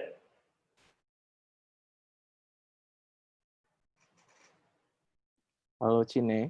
Tidur dia. Nah, itu Halo. ada. Hai. Apa-apa? Ada Hai. Jadi aku mau ngomongin ya, aku tuh bisa ngungkapin rasa itu sama orang. Aku takut Gua nggak jelas dengar kalau dulu. bisa ngungkap. Kalau Aku nggak bisa dengarmu. itu Aku nggak jelas dengar suaramu. Oh ya, tunggu. Nah, ini bisa deh. Jadi kalau misalnya ketemu orang nggak bisa ngomong secara langsung gitu. Karena takutnya kalau misalnya ngomong secara langsung, tuh kayak, ini kan gue masih kesel sambil ngomong. Soalnya tuh gampang lupain suatu masalah gitu. Misalnya nih, hari ini kesel, nah besok tuh udah biasa aja gitu. Kayak nggak bisa ngungkapin rasa kesel. Itu gimana? Ini buat konteks apa? Profesional atau apa? Atau lu kesel sama temen? Kalau misalnya teman misalnya. Sama Lu temen. harus tahu, Cine, kamu tuh ekspresif. Kamu tuh bisa, coba kamu gitu. Coba kamu cerita sesuatu nih. Kamu cerita sesuatu. Cerita sesuatu apapun itu. Gini nih kalau webinar nih, bikin emosi. Kenapa? Tuh. Gini nih kalau webinar bikin emosi. Kagak dengar. Mumpung si Cinanya kagak dengar. Coba kamu ceritain sesuatu. Jelas nggak suara saya? Halo? Jelas. Jelas? Guanya nggak jelas dengerin dulu. Udah mati. Tapi poinnya gini. Poinnya, ini terakhir dari saya. Saya cuma pengen bilang bahwa teman-teman nanti akan bersaing dengan banyak banget orang. Akan bersaing dengan banyak banget orang di dunia kerja. Lebih kaya, lebih cantik, lebih keren, lebih pinter, sekolah di luar negeri, dan lain-lain. Yang bisa teman-teman lakukan sekarang adalah melengkapi diri dengan ini, konten, dan wawasan. Karena when you're good, you're good. Kalau lu keren aja. Kalau lu keren, lu pasti keren. Dan itu semua dari wawasan buat saya. Yang kedua adalah pede. Yang saya tangkap dari teman-teman di sini yang tadi nanya, 1 atau 2 orang adalah, mungkin dia pede, tapi bukan cuma pede yang penting. Lu mesti kelihatan pede. Kalau pede itu kan dalam hati. Dan dalam ini. Kalau kelihatan pede, ditunjukkan dengan bahasa tubuh. Lu harus belajar menggunakan bahasa tubuh itu dengan proper. Cine, lu bisa dengar gue nggak sih? Cine? Cine? Ya. Pertanyaan lu adalah? Ya gimana caranya ungkapin kayak kesel tapi nggak bikin nyakitin orang. Tapi maksudnya nggak tahu siapa yang sebenarnya gitu. Teori universalnya, kalau lagi marah jangan ngomong, karena bisa jadi lu menyakiti perasaan orang, gitu kan. Teori universalnya gitu. Cuman, ada masa di mana ketika kita lagi sebel, kita mesti ngomong dan presentasi. Buat saya gini, yang penting niat dulu, niat baik. Itulah kenapa setiap lu ada di depan, setiap lu lagi ngajar atau apapun itu, misalkan mulut saya pedes, tapi niat saya nggak pedes. Saya bilang, coba muka lu jelek, tambahin ini. Tapi hati saya nggak bermaksud seperti itu, karena ini ada kelas belajar. Nah, saya nggak tahu konteksnya apa. Tapi buat saya, kalau saya meresap pertanyaannya adalah, gimana caranya kalau ngomong nggak nyakitin orang lain, gitu ya? Gitu nggak sih? Iya. Nah, lu nggak akan nyakitin orang lain. Kan tadi saya bilang, selama berbahasa Indonesia yang baik dan benar, pakai maaf, tolong, thank you, itu nggak akan salah. Itu, berbahasa Indonesia, maaf, tolong, thank you. Maaf, tolong, thank you, dan sebisa mungkin nggak pakai kata sifat, deskriptif. Kata sifat tuh gini, jelek, ganti kata jelek itu dengan deskriptif. Bisa mungkin kepanjangan, mungkin kependekan, mungkin kira-kira kayak gitu. Pakai maaf, sorry, thank you, deskriptif, bukan opini. Itu sih jawabannya buat saya. Sama buat saya sih lu kayaknya ekspresif ya. Senyum deh. Orang-orang kimia ini kayak kurang senyum. Nah, lu senyum. Nah, jadi dengan senyum itu jadi less carrier, jadi tidak menakutkan, jadi tidak kaku. Jadi Padahal kalian itu menurut saya tadi yang masuk ke sini punya ekspresi yang bagus, lu tuh ekspresif. Cuma lu tidak mengeluarkan itu. Jadi it's just like a switch on and switch off. Ketika on, itu kabar, off. On, off. Gitu aja. Kalau lu memang bukan tipikal orang yang jolly, bukan tipikal orang yang extrovert dan lain-lain. Gitu sih kira-kira semua kejawab. Bukan semua kejawab, semua kedengeran.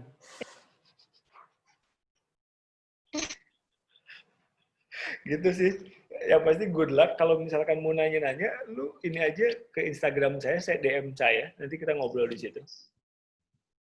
Karena pola komunikasi yang tampaknya kurang baik, berdasarkan sinyal, dan lain-lain. Gitu, Ndra. Baik, terima kasih banyak.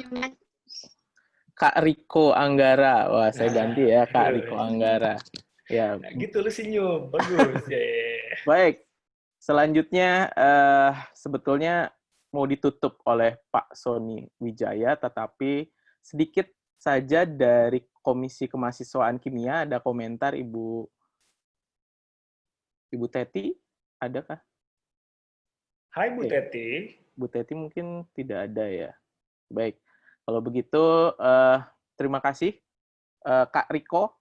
Sekarang acara penutupan ya, penutupannya sudah ada Pak Sony Wijaya, asisten wakil dekan bidang akademik dan kemahasiswaan di Fakultas MIPA. Ya, silakan Pak Sony untuk menutup kegiatan. Baik, makasih Pak Windra. Kok saya nggak dipanggil kakak juga sih, Pak? Gue bilang juga. Salah lu. Ini Mas Riko-nya dipanggil Kak Riko. Nah, kalau saya kenapa bisa, Pak? Bisa. Sebelumnya saya bilang Kak Riko. Sebelumnya saya tadi bilang Kak Riko, katanya nggak mau. Katanya mau pakai Kak aja. Ya, makasih Pak Windra. Tony, apa kabar? Bu Teti, silakan. Mungkin ada tanggapan dari Bu Teti sebelum saya closing. Monggo, silakan Bu. Silakan. Oke. Saya sih nggak banyak. Makasih Mas Riko atas waktu dan kesempatannya ya. Sama-sama Bu. Sangat membantu. Tadi banyak mahasiswa kimia yang bertanya ya ke Mas Riko ya. Nah, mudah-mudahan memang kalau saya perhatikan kebanyakan mahasiswa itu ya saya sangat setuju dengan caranya Mas Riko menyampaikan penampilan kesan seperti apa itu harus ditunjukkan dengan wajah senyuman walaupun merasa sedang dongkol, sedang sedih gitu ya. Jadi harus tetap semangat, harus tetap ceria gitu ya Mas Riko ya. Betul Bu, supaya positif ke orang lain. Yang saya alami juga Mas Riko dengan mahasiswa yang kadang kalau menyampaikan sesuatu terkait kegiatan kemahasiswaan itu mereka tanpa ada ekspresi sama sekali, jadi membuat saya sendiri ada sedikit kesal, tapi harus tetap menunjukkan saya nggak boleh marah sama mahasiswa gitu ya. Oke, dan mudah-mudahan kegiatan seperti ini akan berlanjut dan Mas Riko tetap mau menjadi narasumber yang lebih menarik lagi ke depan ya, dan sangat bermanfaat karena setiap tahun mahasiswanya pasti ganti Mas Riko. Pasti ada yang sudah keluar, nanti datang lagi yang baru. Nah ini mudah-mudahan menjadi kegiatan tahunan yang sangat bermanfaat, khususnya bagi mahasiswa di Fakultas Matematika dan Ilmu Pengetahuan Alam. Demikian tanggapan dari saya selaku Komisi Kemahasiswaan Departemen Kimia. Makasih Mas Riko atas waktunya. Sama-sama Ibu, sama-sama. Waalaikumsalam warahmatullahi wabarakatuh. Baik, terima kasih Bu Teti. Baik, selanjutnya dilanjutkan oleh Pak Sony, tetap Pak Sony ya, saya panggilnya ya, Pak Sony Wijaya, karena asisten wakil dekan ya, jadi tidak boleh jabatan, memegang jabatan. Silakan Pak Sony. Ini memang ini Mas, kadang kita di depan mahasiswa terus jaim dikit Mas Riko. Betul Pak. Jadi mau tidak mau ya seperti inilah. Baik, pertama terima kasih ya Pak sampai lupa nih kan Pak Windra atas arrangement untuk acara hari ini terkait dengan personal branding dan public speaking, dan tentunya memang di sini ekspektasi saya sih lebih banyak yang bisa hadir, karena secara umum di sini biasanya ketika kita ketemu sama mahasiswa, terutama yang dari MIPA, seperti yang disampaikan Bu Teti tadi, kita sudah bisa nebak biasanya Mas Riko dari gestur tubuhnya itu, oh ini anak MIPA dengan profil sekian gitu kan. Nah, jadi biasanya kita udah bisa identifikasi dengan mudah di situ. Nah, harapan hari ini ada sharing dari Mas Riko itu adalah ya minimal inilah bisa lebih membaur dengan yang lain gitu kan, bisa lebih kasarnya ya terkait dengan branding dirinya sendiri, Anda mau bawa seperti apa, atau dengan, kalau kebetulan saya dari ilmu komputer, mungkin kalau di istilah kami itu ya bagaimana kita membuat screensaver diri kita sendiri di situ. Jadi, itu bagus. Jadi kayak ya ini kan kebetulan kita di depan mahasiswa, mau tidak mau ya Pak Windra, mau Bu Teti mungkin seperti itu. Padahal mahasiswa mungkin tidak tahu di belakang kita seperti apa gitu kan. Ya. Betul. Jadi so masing-masing dari kami ini sudah punya screensaver masing-masing di situ. Jadi bagaimana memposisikan diri kita di acara formal, di acara informal, di kehidupan sehari seperti itu. Kemudian ini juga masalah komunikasi juga. Nah, karena kecenderungan dari mahasiswa kami itu ya biasanya ya, gambaran umumnya adalah ya cenderung diem-diem aja, kecuali disenggol di situ. Nah, jadi mungkin itu juga harapannya bisa diubah ya seusai mengikuti kegiatan hari ini. Jadi di sini mungkin saya mewakili pimpinan fakultas. Tadi mungkin dibuka oleh Bu Ati, ya, Ibu Wakil Dekan. Kebetulan beliau berhalangan sore ini, jadi saya diminta untuk menutup acara. Di sini mewakili pimpinan di fakultas, Mas Riko, Anggara, terima kasih banyak ya atas sharingnya. Jadi mungkin nanti jangan segan kalau misalnya kita ngundang lagi di sesi yang lain, karena terus terang mahasiswa kami ini banyak, Mas. Paling banyak di IPB, ada total sekitar 800, satu angkatan. Jadi kalau 3 angkatan, itu ada total sekitar 2.400, dan ini saya lihat hanya sekitar 40 ya, gitu kan. Nah, itu kan masih sangat sedikit sekali gitu kan. Tapi paling tidak harapan saya yang sedikit ini paling tidak bisa memberikan influence ke teman-teman semua, ya, energi positifnya. Jadi bagaimana cara berkomunikasi, bagaimana kasarnya membawakan diri dalam suatu komunitas seperti itu. Itu aja mungkin dari saya, karena di sini saya diminta menutup untuk acara hari ini. Sekali lagi terima kasih Mas Riko ya atas sharingnya, Bu Teti atas kehadirannya, Pak Windra yang sudah mengarrange acara pada pagi sampai dengan sore hari ini, serta rekan-rekan semua. Semoga banyak pelajaran yang bisa diambil selama mengikuti kegiatan hari ini. Kurang lebihnya mohon maaf. Assalamualaikum warahmatullahi wabarakatuh. Waalaikumsalam warahmatullahi wabarakatuh. Terima kasih Pak Sony. Sebelum ditutup ya Google Meet Zoom-nya, kita ada sesi foto bersama terlebih dahulu. Silahkan dibuka videonya tadi yang tidur-tidur tadi. Silahkan dibuka untuk kita foto bareng ya. Ayo, dibuka dulu. Oke. Sudah siap semua? Ini ada 2 halaman sebetulnya, nggak terlalu banyak. Kita foto. 1, 2, 3. Oke, halaman pertama. Halaman kedua. 1, 2, 3. Oke. Oke, sudah semua. Terima kasih banyak.